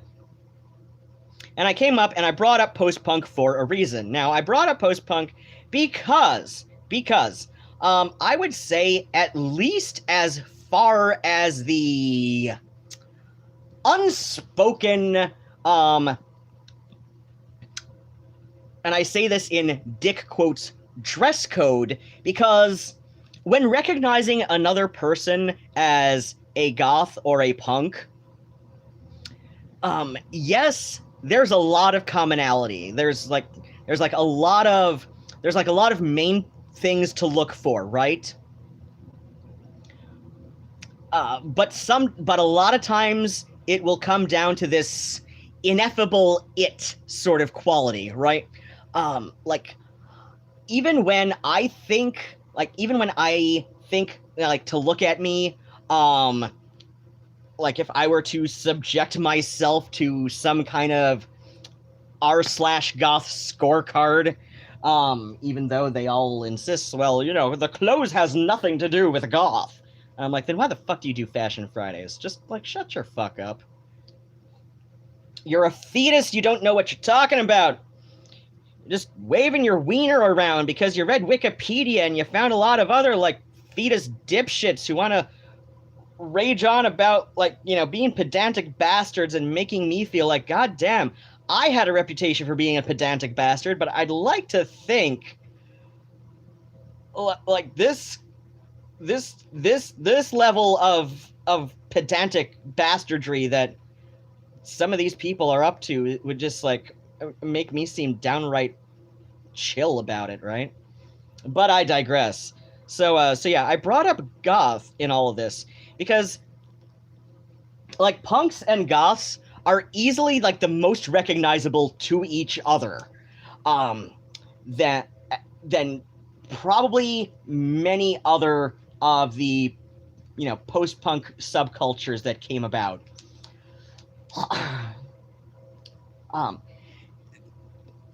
Now I'm not saying that, you know, that mods and Rudies would not be easily recognizable to each other. Or wait, no, I didn't mean recognizable to each other, but I meant, like, recognizable not only to each other, but to the rest of the world as punks and goths, right? Like, we are the most easily recognizable to not only each other, but to everybody else. Like, even when I think that however the hell I'm dressed for any particular day just, like, has a bit more of a punk vibe to it than a goth one, I will still see random-ass looking people on the bus, like, you know, pointing me out to, like, other teenagers as, oh my gosh, I think that's an elder goth. I've seriously seen shit like that on the bus, and of course I don't have photos to back it up because I'm not a creepy weirdo who takes video of every random person on the bus, right? So yeah, but yeah, it's like, we are the and these are, like, you know, not even like teenagers trying to look vaguely goth with, like, their Hot Pocket gift card clothes or whatever the hell. Like, these are kids who look like that they, like, dress themselves out of, you know, like the clearance rack at Walmart or something. So, you know, or not that, no. Like, these are kids who look like they're dressing, like, out of, like, the, what's that thing? The thing. There's a big thing at the Nordstrom rack at the Arborland, right? So it's like, these are kids who look like, you know, they're dressing, like, well enough, vaguely preppy, and, you know, they're pointing me out to their little teenage friends. It's like, oh my gosh, look, that's an older goth, like, you know, just like that kid in our algebra class, right? I'm like, okay, little weird kids, like, go put your nose in your phone for a change. Like, I'd really rather, like, okay, I'd really rather kids are, like, reading a book, so it's like, I guess, like, pull up pull up an ebook on your Kindle app on your phone or something, but it's like, just like, leave people on the bus alone. Like, even like if you're not talking directly to them, just like don't talk about random people on the bus. But still, it's like goths and punks are like easily the most identifiable of the post-punk subcultures that not only to each other but to everybody else. To everybody else as well. It's like goths and hardcore punks. We are so recognizable to everybody else. It's weird. It's weird. It's kind of weird. It's weirdish. It's weird adjacent. But yeah, and one of those reasons I would say is because goth brought from punk fashion, the punk look, a lot of the bondage gear. Like, I mean, come on. Like, they straight up call them bondage pants, bondage skirts, bondage belts. I've got this fucking beautiful leather bondage belt. I've had this thing since like 1998, still in gorgeous condition. People always ask me where the hell I got it. I'm like, the store doesn't exist anymore. So, sucks to be you. Sucks to be you. Hello, little Murnau. You's a kitty. It don't suck to be you. Oh no, because you's a little kitty cat. Yes, you's a fluffy little noodle. You is so full of fluff. Yeah, see, this is why I had cat hair in my mouth an hour ago. Yes, you. You little noodle. Oh, I loves you though. I loves you. You're so cute. Look at her now. Look at her now. Oh, yeah. Oh, what? What? You don't like it when I'm annoying? You don't like it when I do annoying things and annoy you? No, you don't. No, you don't. How about that? So, and that is probably the reason that I would say goths and punks are so easily identifiable to not only ourselves, but to normal-ass people is, we kept the accoutrements of the leather community in that unspoken dress code. Like, even if it's just a leather jacket, even if it's just a denim jacket that ends up styled much like Dr. Frank's leather jacket from Rocky Horror, whether intentionally so or just by sheer happenstance, because you're adding that much stuff to your jacket, right? Yeah, and from this, we get the whole notion that, and this was a huge problem in the 1990s, especially to anybody being read by the general public as being female, whether through, virtue of one's birth or because one is just that pretty. So the whole notion that goths are inherently kinky, first off, this is not at all true in my experience. I have known a lot of goths who get into professional BDSM, which, is a subsect of sex work. And, I mean, let's be fair, most people who get into sex work do it out of necessity. It's not empowering so much as it's something that needs to be treated like work. Like, it needs to be treated like literally any other job. Which means it needs no more stigmatization than any other job. Like, people will look down on sex work, like, far more than they'll look down on sulfur miners.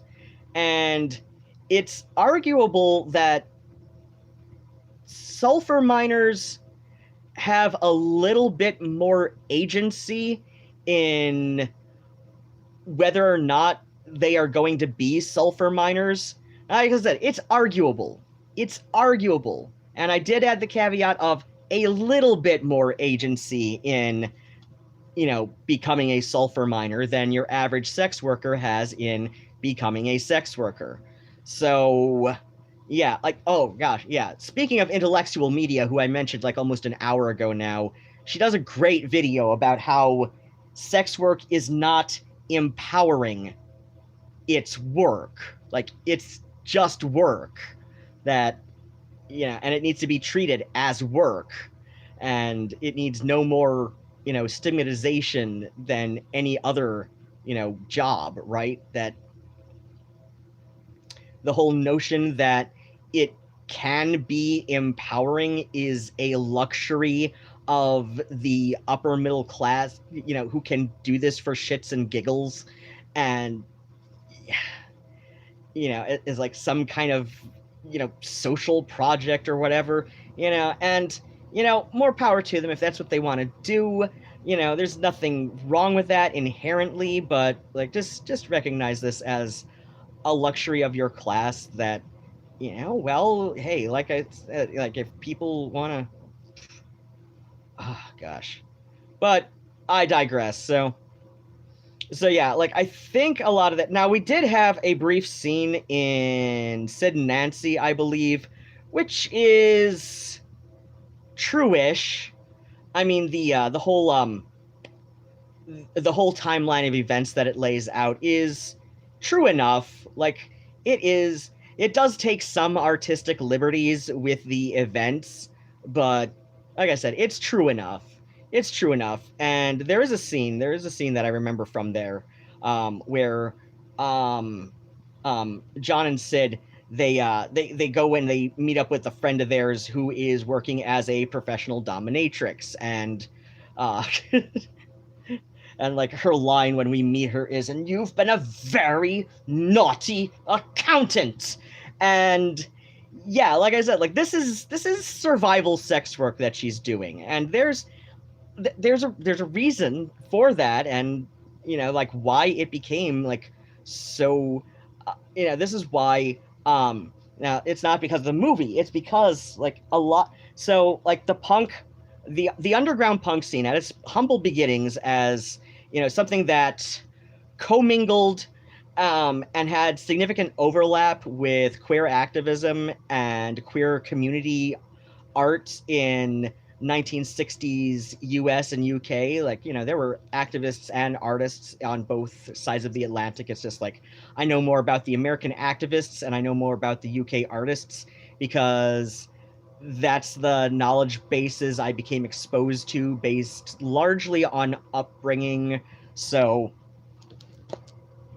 in fact, like most of what I know about UK queer activism is from Derek Jarman, and his focus is largely on activism during the late 70s through the 80s. So,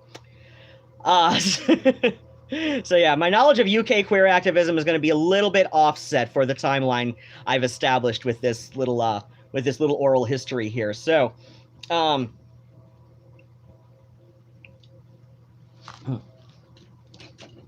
on, I thought I had another. I had another drinky drink.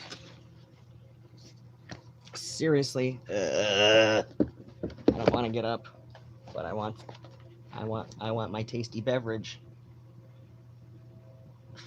No, that's.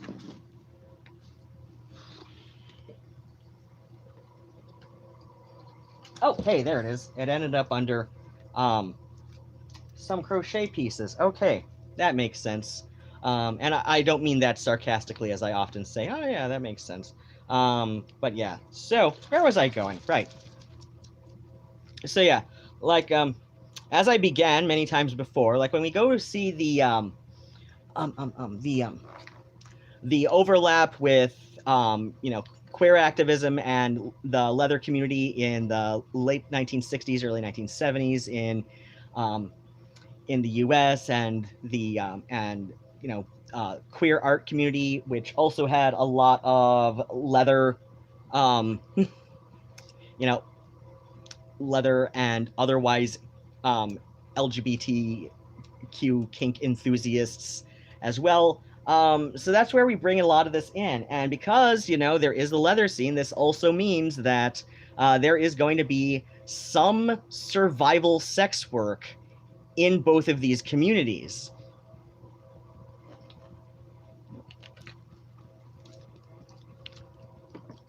So yeah, there is going to be some survival sex work in both of these communities. And yeah, some of these people are going to be doing, the kinky BS for their own personal pleasure. But like I said, a lot of people are also going to be doing it as a means of survival. Like, Marsha P. Johnson even referred to herself as, as a hustler at one time, which that's old slang for prostitute. Much like how the word punk, as recently as 1987 dictionaries, I wish I had one of those old goddamn dictionaries, because like I said, you find an old enough dictionary, like I said, like usually no later than the 80s, but you see some a bit earlier. You see it a lot more earlier than that. The term punk, as recently as 1987 dictionaries, would include a bit further down in its list of definitions, prostitute, usually homosexual. So again, and like I said, this came from prison slang, wherein we have and as some proof of this, because it used to be not prison bitch, but prison punk. And we had a writer and activist, Donnie the Punk, who, after being released from prison, fell into the punk subculture, which, cool. But yeah, he wrote about like not only his time in prison as Donnie the Punk and all that, but he made it very clear that not your prison. At the time it was not prison bitch, it was your prison punk.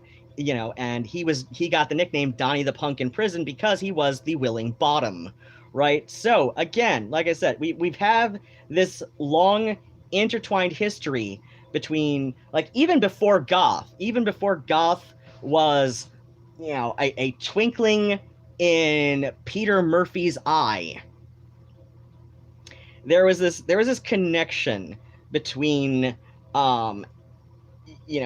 leather or kink and the LGBTQ community, and thus queer activism, and even just the etymology of the word punk. So yeah, the subculture, like, so yeah, like it is.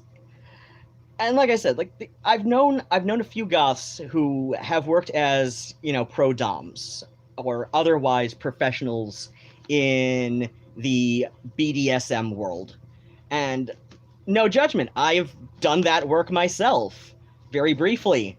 I am not into that on my own time. Now, I do like to talk dirty. But as far as quote unquote kinks go, I am not. Like, as far as like, and I've noticed this with like most other goths and even punks I know, and I mean that like in the subcultural sense, not in the not in the prison bottom, nor in the sex work sense. But yeah, I've known a lot of goths as well as punks who, if only from my own experiences of sex with them, or just talking frankly about sex amongst each other, because we were like 25 and that's what you talk about when you're that age with your friends.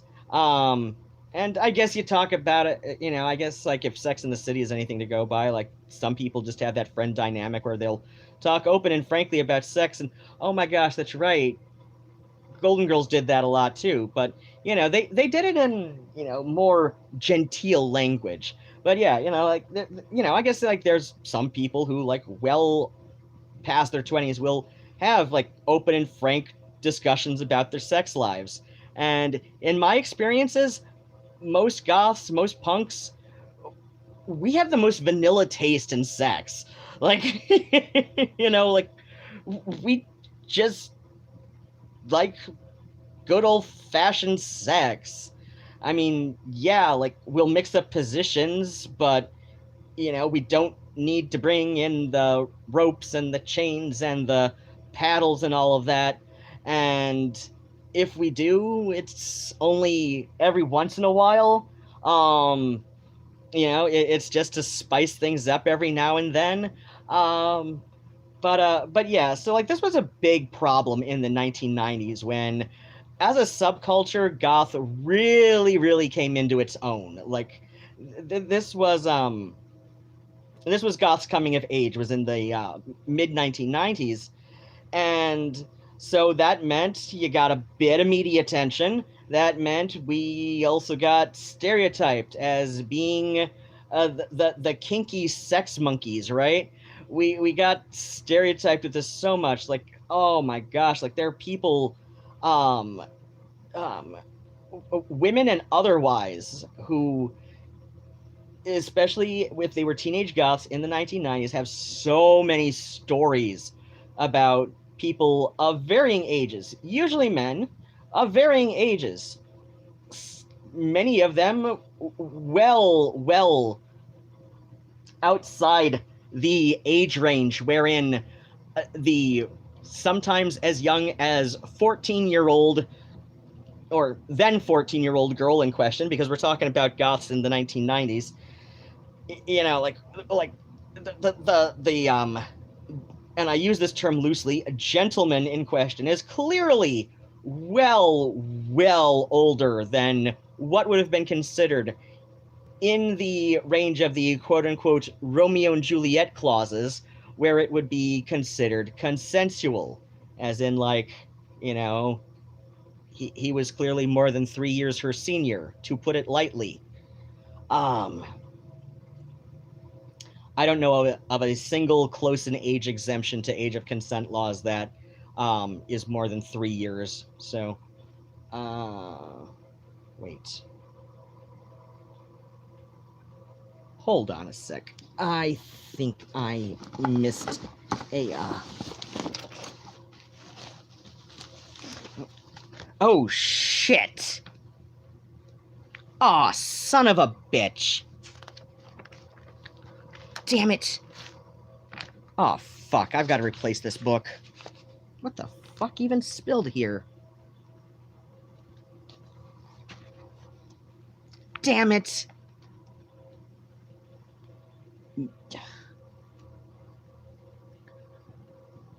Okay.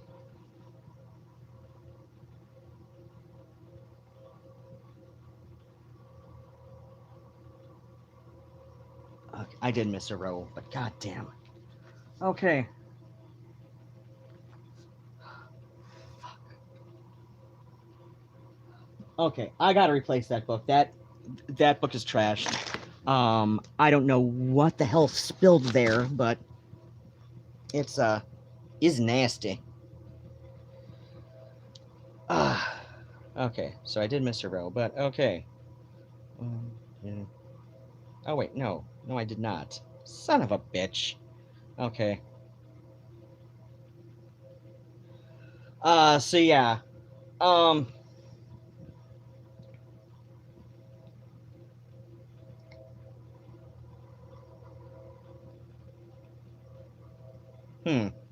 I thought I had an ending thought to this topic. And maybe I did before I discovered that my pattern book just got completely destroyed. Like, oh gosh. I don't even know what the hell spilled on there, but it got wet, and this is just embarrassingly gross. Then again, it's also been incredibly humid here, and that book has been, like, down there for only a few days, so the humidity in here alone, and this apartment is a humidity trap. Please don't ask me how that happens. I'm sure there's some kind of explanation that I don't have the scientific background to really put into simple words, but it's like I said, this apartment is a humidity trap, and so the state this book looks in, and given the time whatever spilled there would have spilled there, has definitely been half a week tops. So we're talking 4 days tops. But because this apartment is a humidity trap and all that, it looks worse. Like, it looks like it might have been sitting there longer than it has. So, that's why I'm not showing how thoroughly that book has been destroyed. Oh, gosh.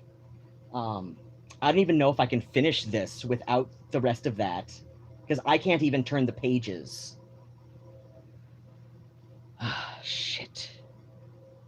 I do know there's another copy of this at either Barnes & Noble or Joanne, and worst case scenario, I can go and take pictures of the rest of the pattern. I'll go and take pictures of the rest of the pattern and steal it that way. I'm finishing up a blouse that's happening here. This is going to be for sale. When I started making it, I went with I had hoped this was going to be something I would keep for my own use, but I discovered, like, way too long into it that I went with a smaller size than I would want to wear. Like, I would need to lose that 3 stone I was hoping to lose last year to be able to wear the size that this is going to end up being. So there's that. But yeah, let's see. So okay.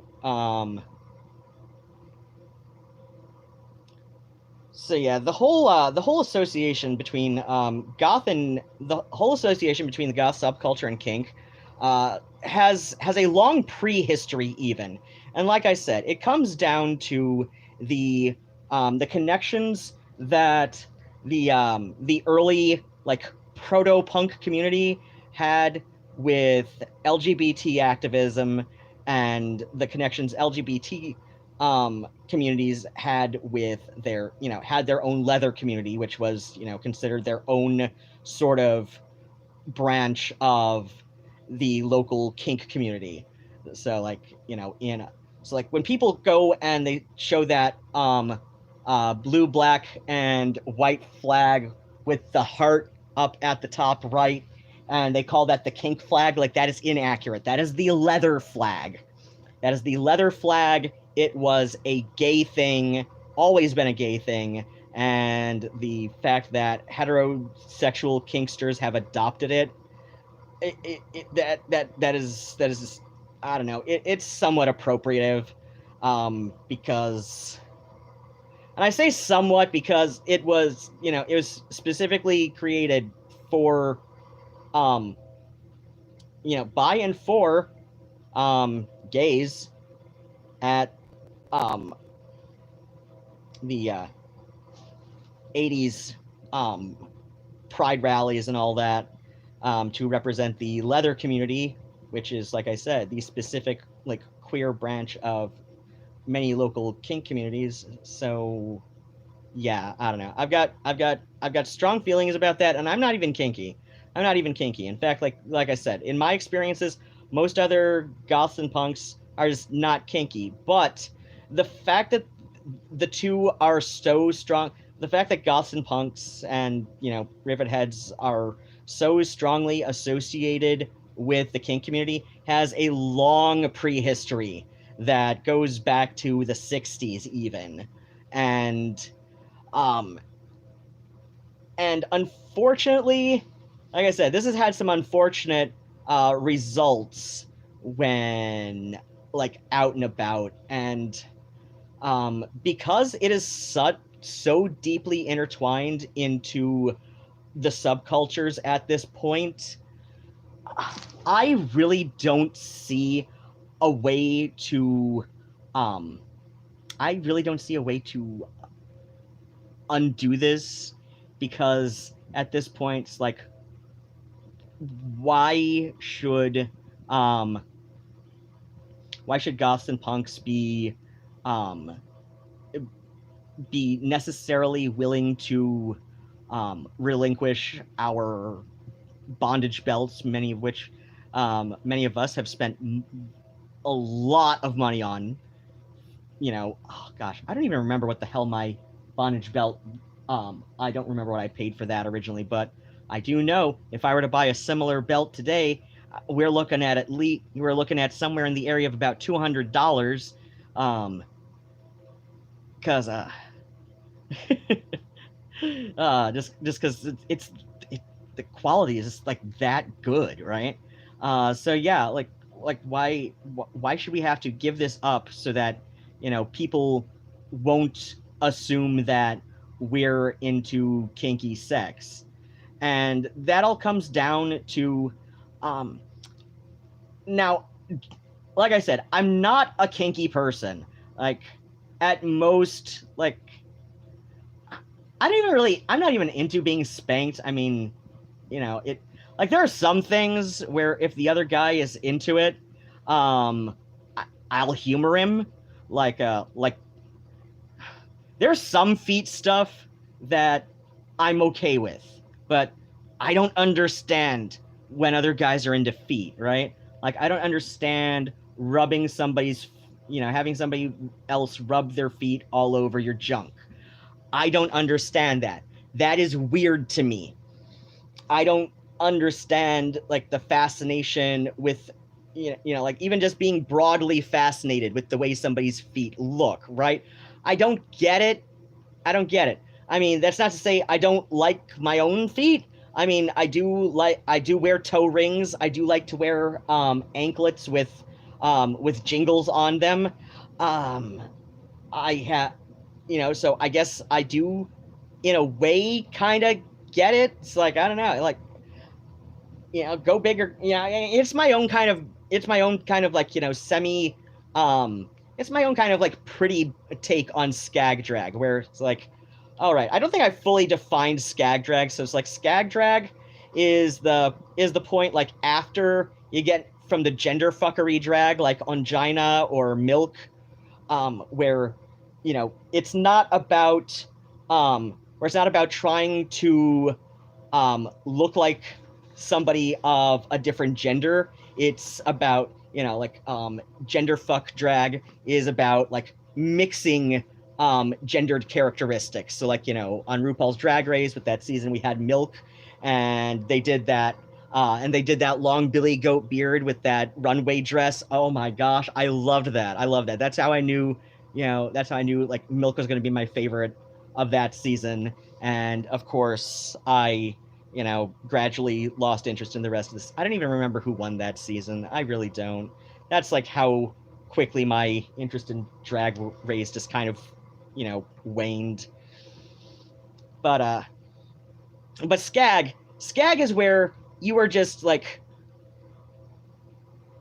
Skag is where you are putting on the accoutrements of clothes of a gender differently associated from one's own, and whilst making no explicit efforts to look like your gender is anything else, right? So that's, like I said, like New York Dolls. That's where we get New York Dolls. That's where we get like the earliest years of Alice Cooper. I love the skag years of Alice Cooper, right? That is where we get oh shit. That's where we get like drag queens who will have a full beard, right? Oh shit. What was their name on Eurovision a few years ago? They had that gorgeous ass look with the beard, right? So like that's where you'll get like drag queens who will have who will still have their full beard, right? So yeah, like I don't know, like that's kind of what I'd call like my whole like little junk shop boho look. That actually, like I've got a few a few of my pics on Grindr showcase that, where it's like I'll have like the open lace shawl over my or open lace bolero. Oh, I've got that. Now the bolero's in the bedroom. So it's like my open lace bolero. I love that. And I'll wear that open with, you know, my flat manly chest with the hairs that I don't always pluck right away, and a long velvet skirt, and not necessarily, you know, shaved my face to the quick before I left, but oh well, right? So it's like that. That's where I'll call it skag, because like I'm like, if you actually like are looking at how I'm dressed, yeah, I'm definitely playing for androgyny, but I'm also making no secret that that this is an androgynous, like I'm making no attempts to hide that this is a man employing androgyny, right? I'll put it that way. So like that's where I'd say skag. Like skag is where, you know, you are doing drag, but you are doing drag with your own gender, right? You're subverting your own gender whilst appearing as your own gender. That's probably one of the easier ways I can like put the philosophy of skag. And so yeah, you know, because there's all these roots that go deep. But yeah, like as far as like the kinky sex goes, I think Jessie Gender, she's an up and coming trans YouTuber, and she does a great video that I think kinda hits a lot of the major points for why kink has historically been included within queer pride rallies and protests and marches and parades, and should continue to be included, because, you know, and more to the point, she does a really good job at pointing out how simply including kink in pride events does not mean people are doing even performative mime of sexual acts, right? That it, you know, like, oh gosh.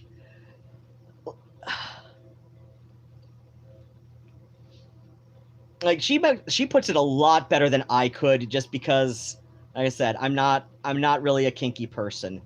But I think she also helps drive home the point of, you know, why sexual liberation is, you know, of utmost importance to this. And I think rather than because I can see how this, you know, should kink be at Pride discourse that has been taking over Twitter Pride for 2021. Yeah, I can see how this could leak over into the goth and punk communities, where we'd have people, you know, saying like, you know, oh, don't wear bondage pants, you know, don't wear that leather belt with the rings on it, because, you know, if you don't want, you know, because that's just going to make people think that all goths are kinky, and, you know, you don't want to you don't want to like force your kink onto unwilling people at the club. And I'm like, no, because see, like what I wear, like regardless of the kink implications, like if I'm wearing it out to the club, that is not kink gear. That is streetwear. Like that is streetwear. That is club wear. That is like party dress, right? That is not kink gear, because context is important. And, you know, like I said, like it was a huge issue in the 1990s, especially for anybody who appeared female or at least feminine enough to be sexually harassed by people well in the area of twice one's age. This would be especially true for teenage, you know, for, you know, like young teens, and all that. So yeah, like the fault with this always lies on the ones doing the sexual harassment, because it's not It's not about that. Like because like I said, context is important. If I'm wearing my goddamn O-ring belt out and about because, well, at this point, I've gotten into a habit that when I leave, I put my belt on with most outfits I wear, and I clip my keys onto one of the rings because it's just an easy way to make sure I have my keys on me without having to fight with the belt loop, right? Like easy. It's easier for me to grab onto an O-ring on my belt than to go fishing around for a belt loop on my jeans because, like depending on your brand of jeans, your belt loops are not always going to be in the same places, right? And I have had a number of belt loop, just because I buy cheaply produced ladies jeans from Target a lot. I have had belt loops just split on me, like right in the middle of the day, and then like my keys fall, and I have to stop whatever the fuck I'm doing to pick up my keys and find a spare belt loop, right? That isn't going to, like bust its seams on me. So, like I said, like at this point, the O-ring belt, that's where I keep my keys. Because why? Because, it is fun, fashionable, and functional. It does what it's supposed to do. It I mean, it's not the most like it's not the most practical belt for keeping one's pants over one's hips, which I need because I have no hips. I have a very flat butt. Like my jean, like when I'm not wearing a belt, it's because like I can keep those jeans on by sheer force of will. But there are jeans I have wherein I must have a belt, or or you're gonna see my skivvies, and nobody wants to see my skivvies, and that's assuming I'm even wearing skivvies that day. So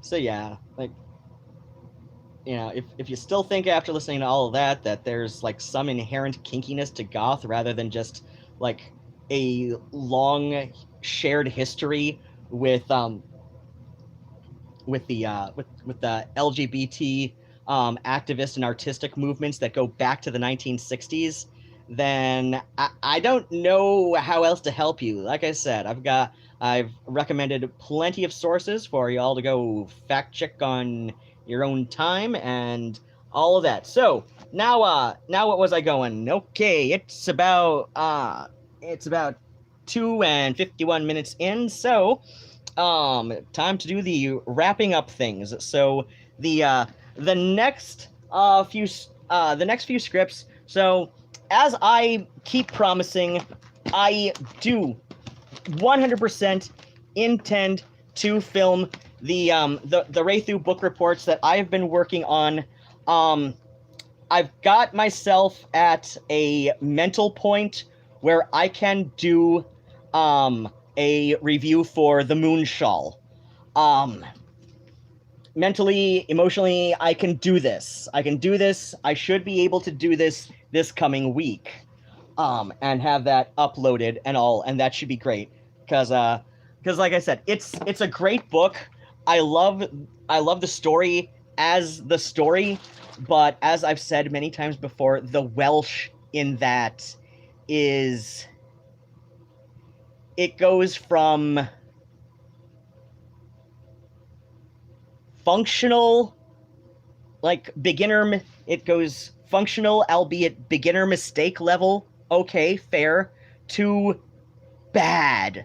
Like to the point where when I consulted native speakers of Welsh, and, of course I asked permission for the screenshots to, confirm that I am not just making shit up, that one of their words was embarrassing.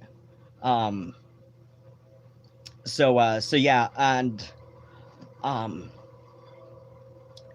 but yeah, Storm passed a little over 6 months ago, and while part of me is still kind of grieving, I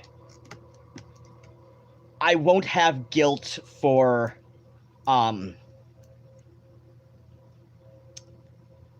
pointing out that her use of Welsh in this story was bad, like distractingly bad.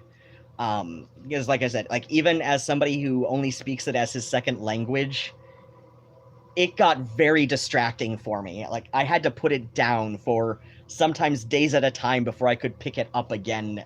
And, by the time I would pick it up again, I'd have to go back at least a few paragraphs, if not a couple pages, just because I need to like bring myself back up to speed again. So it's like relative to the length of this book, this one took me the longest to finish out of any of the Wraithu books I've read so far,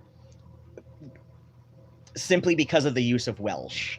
So that's going to be the next one, and then I've got a couple other video book reports I do want to do, but as kind of a novelty sort of series. As I mentioned, there's been like this Twilight Renaissance that people have been referring to on YouTube, that happened in full force like last year. And I have to admit, I got kind of curious. Now, I did kind of come down a little bit hard on the Twilight books when they were first a big thing. Now, to be fair, I think I was one of the more fair people to just, like, goof on Twilight as a cultural phenomenon, I suppose. Because, like, I kept saying to people, like, look, if your biggest complaint about the sparkly vampires is that they sparkle, don't try to pretend that, well, vampires are supposed to burst into flame in the sunlight. Like, don't try to pretend that's part of traditional vampire lore, because Dracula, and this is made explicitly clear in, like, not only the novella, but also many of the films based on the Stoker book, Dracula could go out in the daylight. It's just, when Dracula went out in the daylight, his powers were reduced. And, his most effective power during daylight was casting a glamour on himself so that he could affect the way people saw him and therefore make himself more enticing to his prey. So, yeah, like, if you think the sparkle vampires in Twilight are stupid, I mean, that's not the most rationalized criticism. I'll say that. That's not the most rationalized critique. But it's valid. That doesn't make that less valid. You can think it's stupid. That's what, that's what reviewing stories is. It's like, you can have your opinion. It doesn't have to be the most rational opinion. You can just think it's stupid, and there are surely going to be people who will agree with you on that.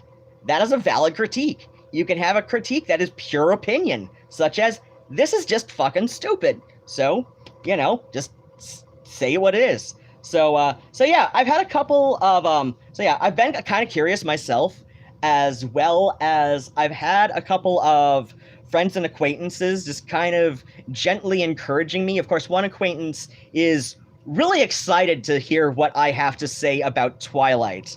And I did tell her, I understand your excitement, but there's a couple other book reviews I want to post to my YouTube first, but I will keep you posted on how I feel about, like, even just the first book. So yeah, she's self-identified as a Twihard fan, and so yeah, like I said, after the Moonshawl, and then like one or two other book reviews that I wanted to get in before taking a brief break from the Wraithu book report series. So I'm going to take a break, because it's nowhere near complete. But like I said, I'm going to take a break from Wraithu just so I don't feel major burnout. I'm starting to feel a little burnt out. So after I finish Song of the Sul and do the other book reports that I'm doing, and which would include Song of the Sul, I'm going to start on. I was thinking at first I was thinking at first doing some Tanith Lee for for my Wraithu break, but I'm like, might as I can do something topical. I can do something topical and kind of still relevant. So yeah, after my next couple of video book reviews, I will be I will be doing like Aging Goth reviews the Twilight Saga, and or Aging Goth reviews the Twilight Saga during the Twilight Renaissance, whatever. Oh my gosh, this is in a relatively big print. Okay, this is going to be an easier read than I expected, too. So, oh gosh, the formatting for the chapters is kind of obnoxious. Yeah, this is going to be an easier read than I was afraid of. Sweet. I mean, I knew that the prose was going to be, like, in the area of purplish, that, the expected reading level was going to be at around 7th grade, perhaps. So, yeah, I knew this was going, and, I knew I was in for it. I knew I was in for it when it opens with an epigraph from Genesis, like, as in Book of, from Christian Bible. So, oh, yeah, which seems to be the influence for the... Now, see, that's one thing that I loved about the Twilight books, was that they have such beautiful cover art. These have such beautiful cover art. But the concept is just kind of stupid. I don't know. I'm gonna read this.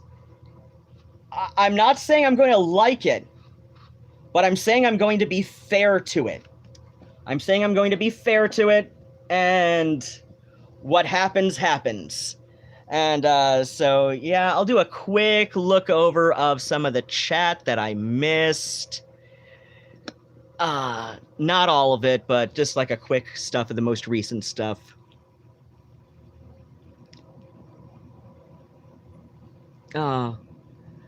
Siska says that they don't mind BDSM themselves. Oh, yeah. And like I said, like, everybody's gonna have their own sexual tastes and all that. But yeah, if you want a good breakdown of, from somebody who does see the validity of having leather and otherwise kink representation at queer pride events, I would recommend Jessie Gender's video on the topic. I think she does it really eloquently. I think she does it really well. She definitely has a lot of good reasoning behind her points. And she's a relatively smaller, albeit up-and-coming trans YouTuber, and she has a really excellent breakdown of why TERFs grossly misinterpret The Handmaid's Tale, too, so... Which I know is another book I probably ought to read at some point, just because, it's been kind of a cultural phenomenon with the Hulu series and all that. Okay. Juju says metalheads and goths are like cousins. Oh yeah. I can see that. Plus, like, in the same way that I said, like goths and rivet heads are kind of like fraternal twins, right?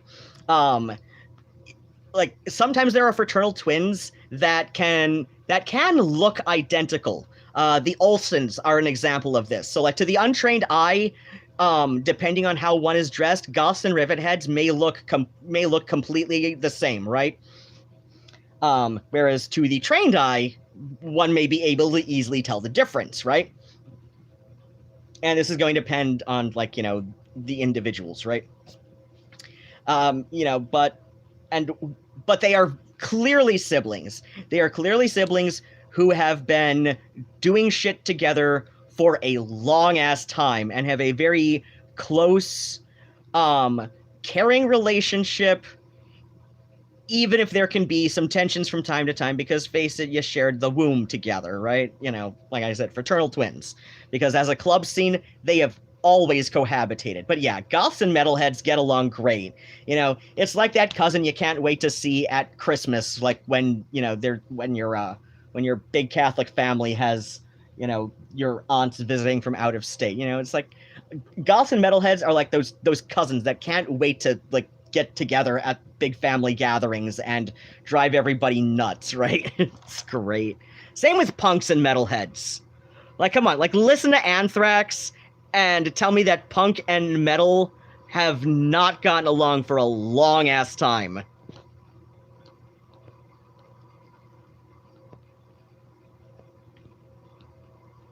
Hey, Shaker, sometimes kissing cuz oh god. I was just watching like a bunch of Seinfeld episodes this last week, and there's a lot of references to George Costanza, the character, having like made out with his cousin, and knowing that the character is somewhat loosely based on Larry David, executive producer, one of the writers, longtime friend of Jerry Seinfeld, thus, you know, the characters on the show being like friends since like junior high or something. And so, yeah, like, I kind of wonder just like how much of that comes from Larry David. Like, dude, like, I mean, yeah, Franklin and Eleanor Roosevelt literally met at a family reunion. Yes, they were both Roosevelts before they got married. They are literally cousins. I think second cousins, but yeah, they're literally cousins. We've literally had a president who married his cousin. So, I mean, but still, there's just like, seriously, you want to keep it in the gene, you want to keep it on the family tree. Okay. Juju, ew, feet. Yeah, like, I don't get feet. I don't get feet. Wait, it's a brain thing, apparently? Like what, like, feet? I don't, okay, sure. Megan says that they were a twihard. Oh dear, that's okay. Megan, aside from the sparkling, I didn't like the fact that they never slept and were sort of like hard like a statue. Okay, yeah, that kind of, See, when the acquaintance, said stuff like that to me, I got thinking that, okay, so it sounds, whether intentional or not, though it sounds decidedly non-intentional, Stephenie Meyer's, Twilight vampires sound like they share more in common with the traditional notion of a ghoul, so, like, not undead, but living dead, right? That they share more in common, as far as, like, their, well, you know,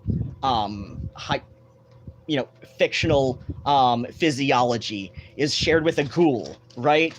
That they are living dead, not undead. Because undead implies no longer dead, but not quite alive again. Living dead implies dead but animate. Dead but animate, and somehow meeting certain traits for appearing alive. That's the distinction. So, because I know some people will use the terms interchangeably, but when you were as much into horror fiction as I was as a teenager, you do eventually pick up on a distinction, and that's where it seems to be, right? At least to my understanding, anyway. Okay, Megan says it's a very easy read. Okay, yeah, I believe that. Hey, Shaker, I've heard stories about metalheads not getting along with goths and punks, though. Huh, okay. I mean, I'm sure there are cases where it happens, but... Okay, but those are the exceptions, not the rule. Yeah, that's what I'd think. That, So yeah, let's see. Now with the, salutations and plugs portion of the stream, and, wherein that will be, so as always, Linktree / Ruadhán1334, Ruadhan 1334, to go check out and stalk me on social media of various sorts. Check out my Patreon. I am going to be, as I said at the beginning of the video, where I decided that third week of the month is where I will bring up any sort of updates about my store, including music. I will be releasing a 3-song EP entitled Ruadhán Drunkly Sings Songs by Andy Preboy. There will be a Patreon pre-release of that for $5 plus tiers on the last Monday of this month, which I believe is the 28th, and then on the 5th of July, that will be released via DistroKid to Spotify, Amazon, Apple, and all of that, like various like streaming listening platforms and all stuff. It will have a listen only release to my Bandcamp, so just because I was looking at some fine print, and basically I don't want to put my Bandcamp in jeopardy because this is going to be put on through DistroKid, and these are covers. So usually Bandcamp will turn a blind eye to covers if somebody is having them available for download, but not at a set price. It's technically against Bandcamp rules, but I know just from like noticing people on Bandcamp and reading the blogs by the Bandcamp staff that a lot of times they will turn blind eyes to perhaps not the most legal release of cover songs, just due to royalty reasons. But because the artist who's posted it is not asking for a set amount of money, but like I said, because this is also getting a DistroKid release to the various platforms and all of that, including Spotify and whatnot, I'm going to have it up on Bandcamp as listen only. So yeah, you'll be able to buy it from Amazon and Apple and other places, but yeah, if you want to support myself directly, there's always there's always going to be Patreon. And like I said, $5 and up tiers, that will be the Murnau tier. You are able to basically be subscribed to my music. And I've got other stuff up there already, so it's like you get all this free music. Like, even if you're only on there for like a month. And since I've got my Patreon set up to, charge you the day you sign up and then charge you again at the first of the month, so it's like, I mean, I guess you could sign up now, but it's like, and then cancel next month, but, and it'll cost you $10 because, stuff. But yes,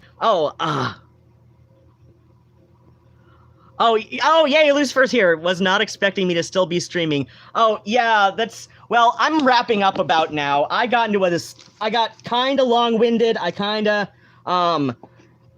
ideally, I probably would have, ended by now just because I want to go around the corner to the liquor store and pick up something, I couldn't get out and get coffee today. I wanted to, but I ended up doing hairpin lace, and then, son of a bitch, I followed those goddamn instructions that told me how to do it wrong, and I have to do it all over again. And hairpin lace, it always looks gorgeous when I'm done with a hairpin lace project, but it drives me nuts in the process of doing it. But, like I said, the payoff is good. The payoff is good. It's going to drive me nuts. And it's deceptively simple. Drives me nuts.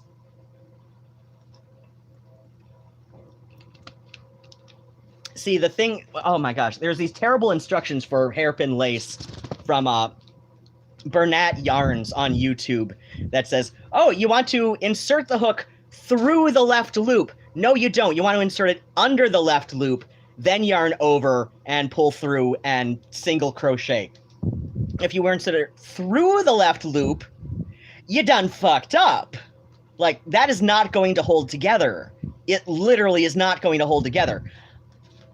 And I know this because I've tried that many times, because I get suckered by it every time, because I keep forgetting how to start off my hairpin lace. But once I start doing it's always that first stitch. It's always that first stitch, like, especially if it's been a while since I've done one, right?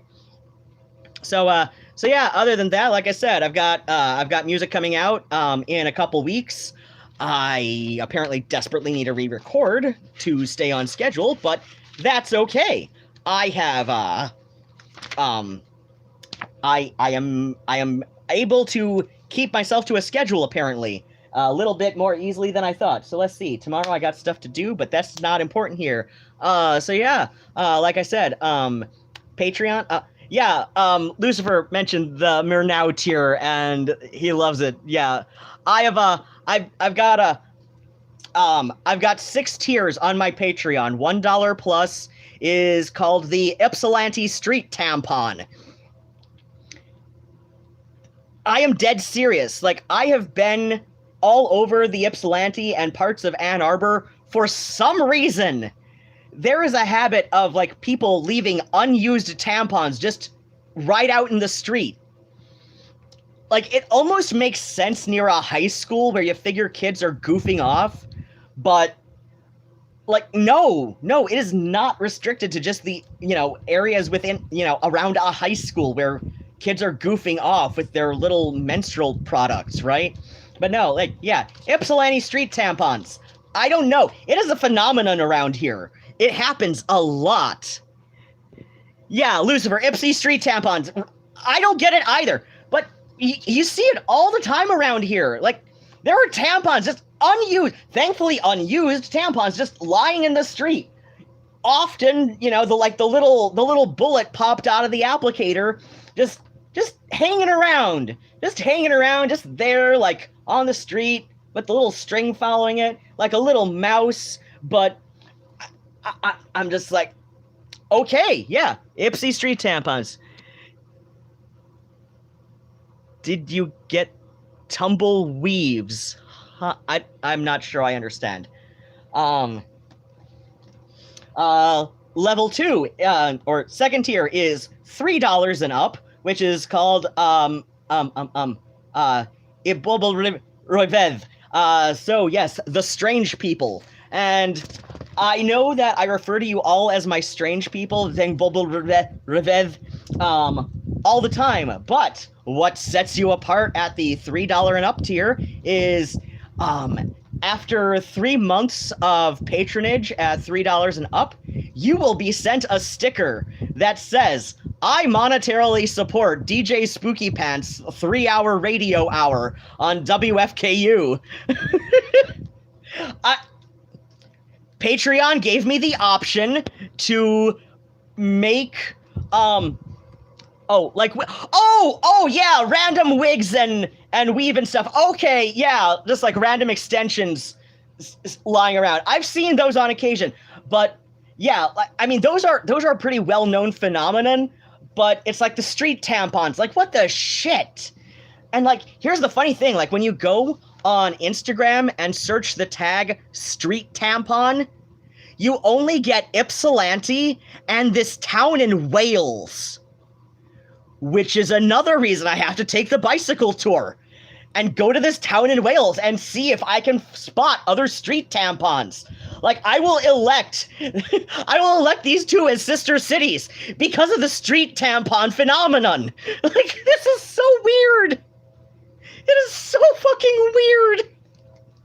It is. I don't understand it. But yes, at $3 plus a month, after 3 months, you will be sent a sticker, exclusive to Patreon $3 plus supporters, that says, I monetarily support DJ Spooky Pants 3-hour radio hour. So, yeah, that's at the $3 plus tier on my Patreon. At the $5 plus tier, I start naming the tiers after my cats. Murnau is $5 plus, and you're basically subscribed to my music at the Murnau tier. In addition to everything else listed.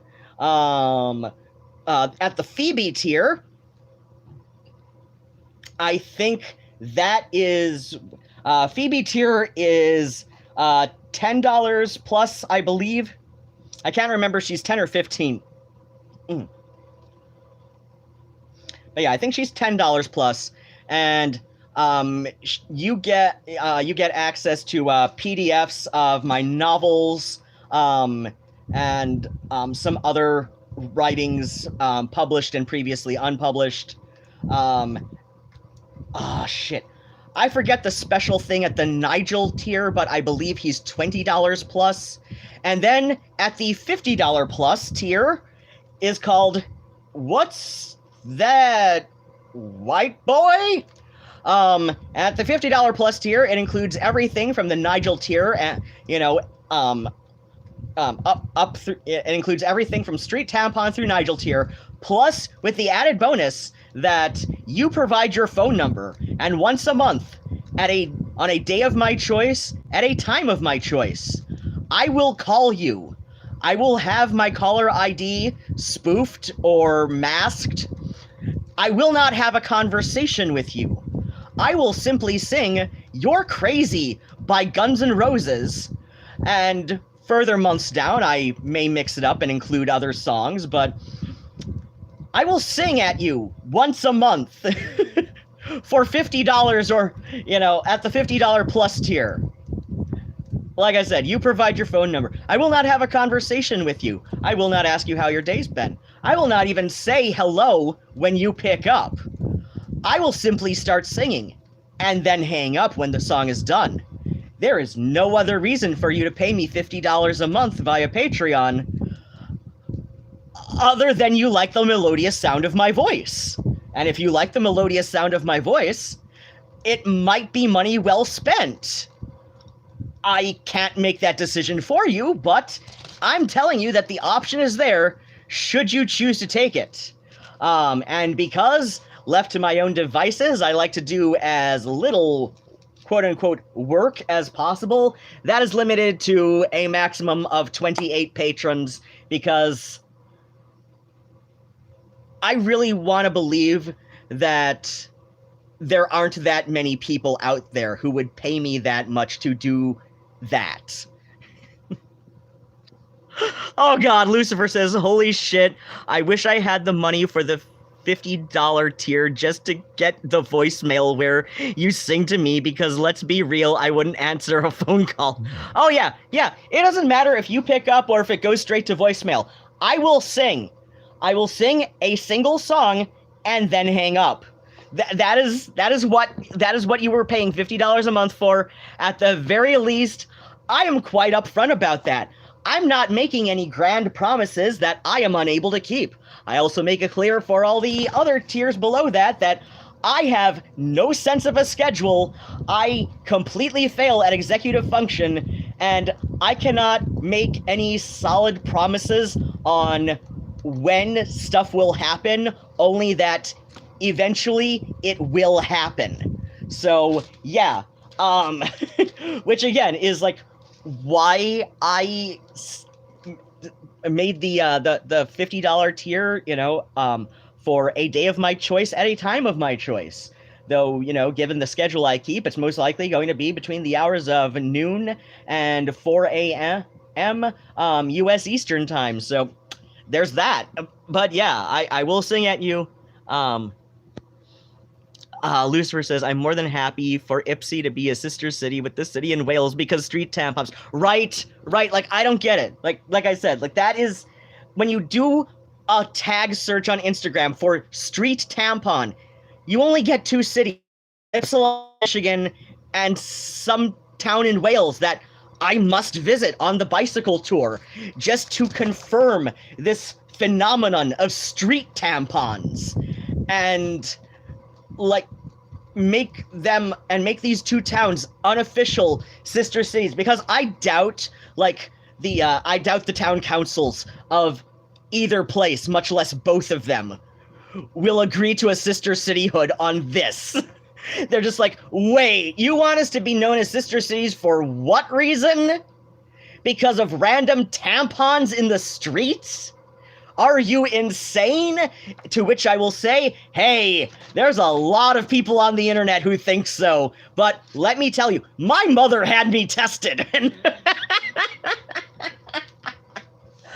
But yeah, with that, I gotta go to the store around the corner and, pick up some coffee for tomorrow because I fail at executive function.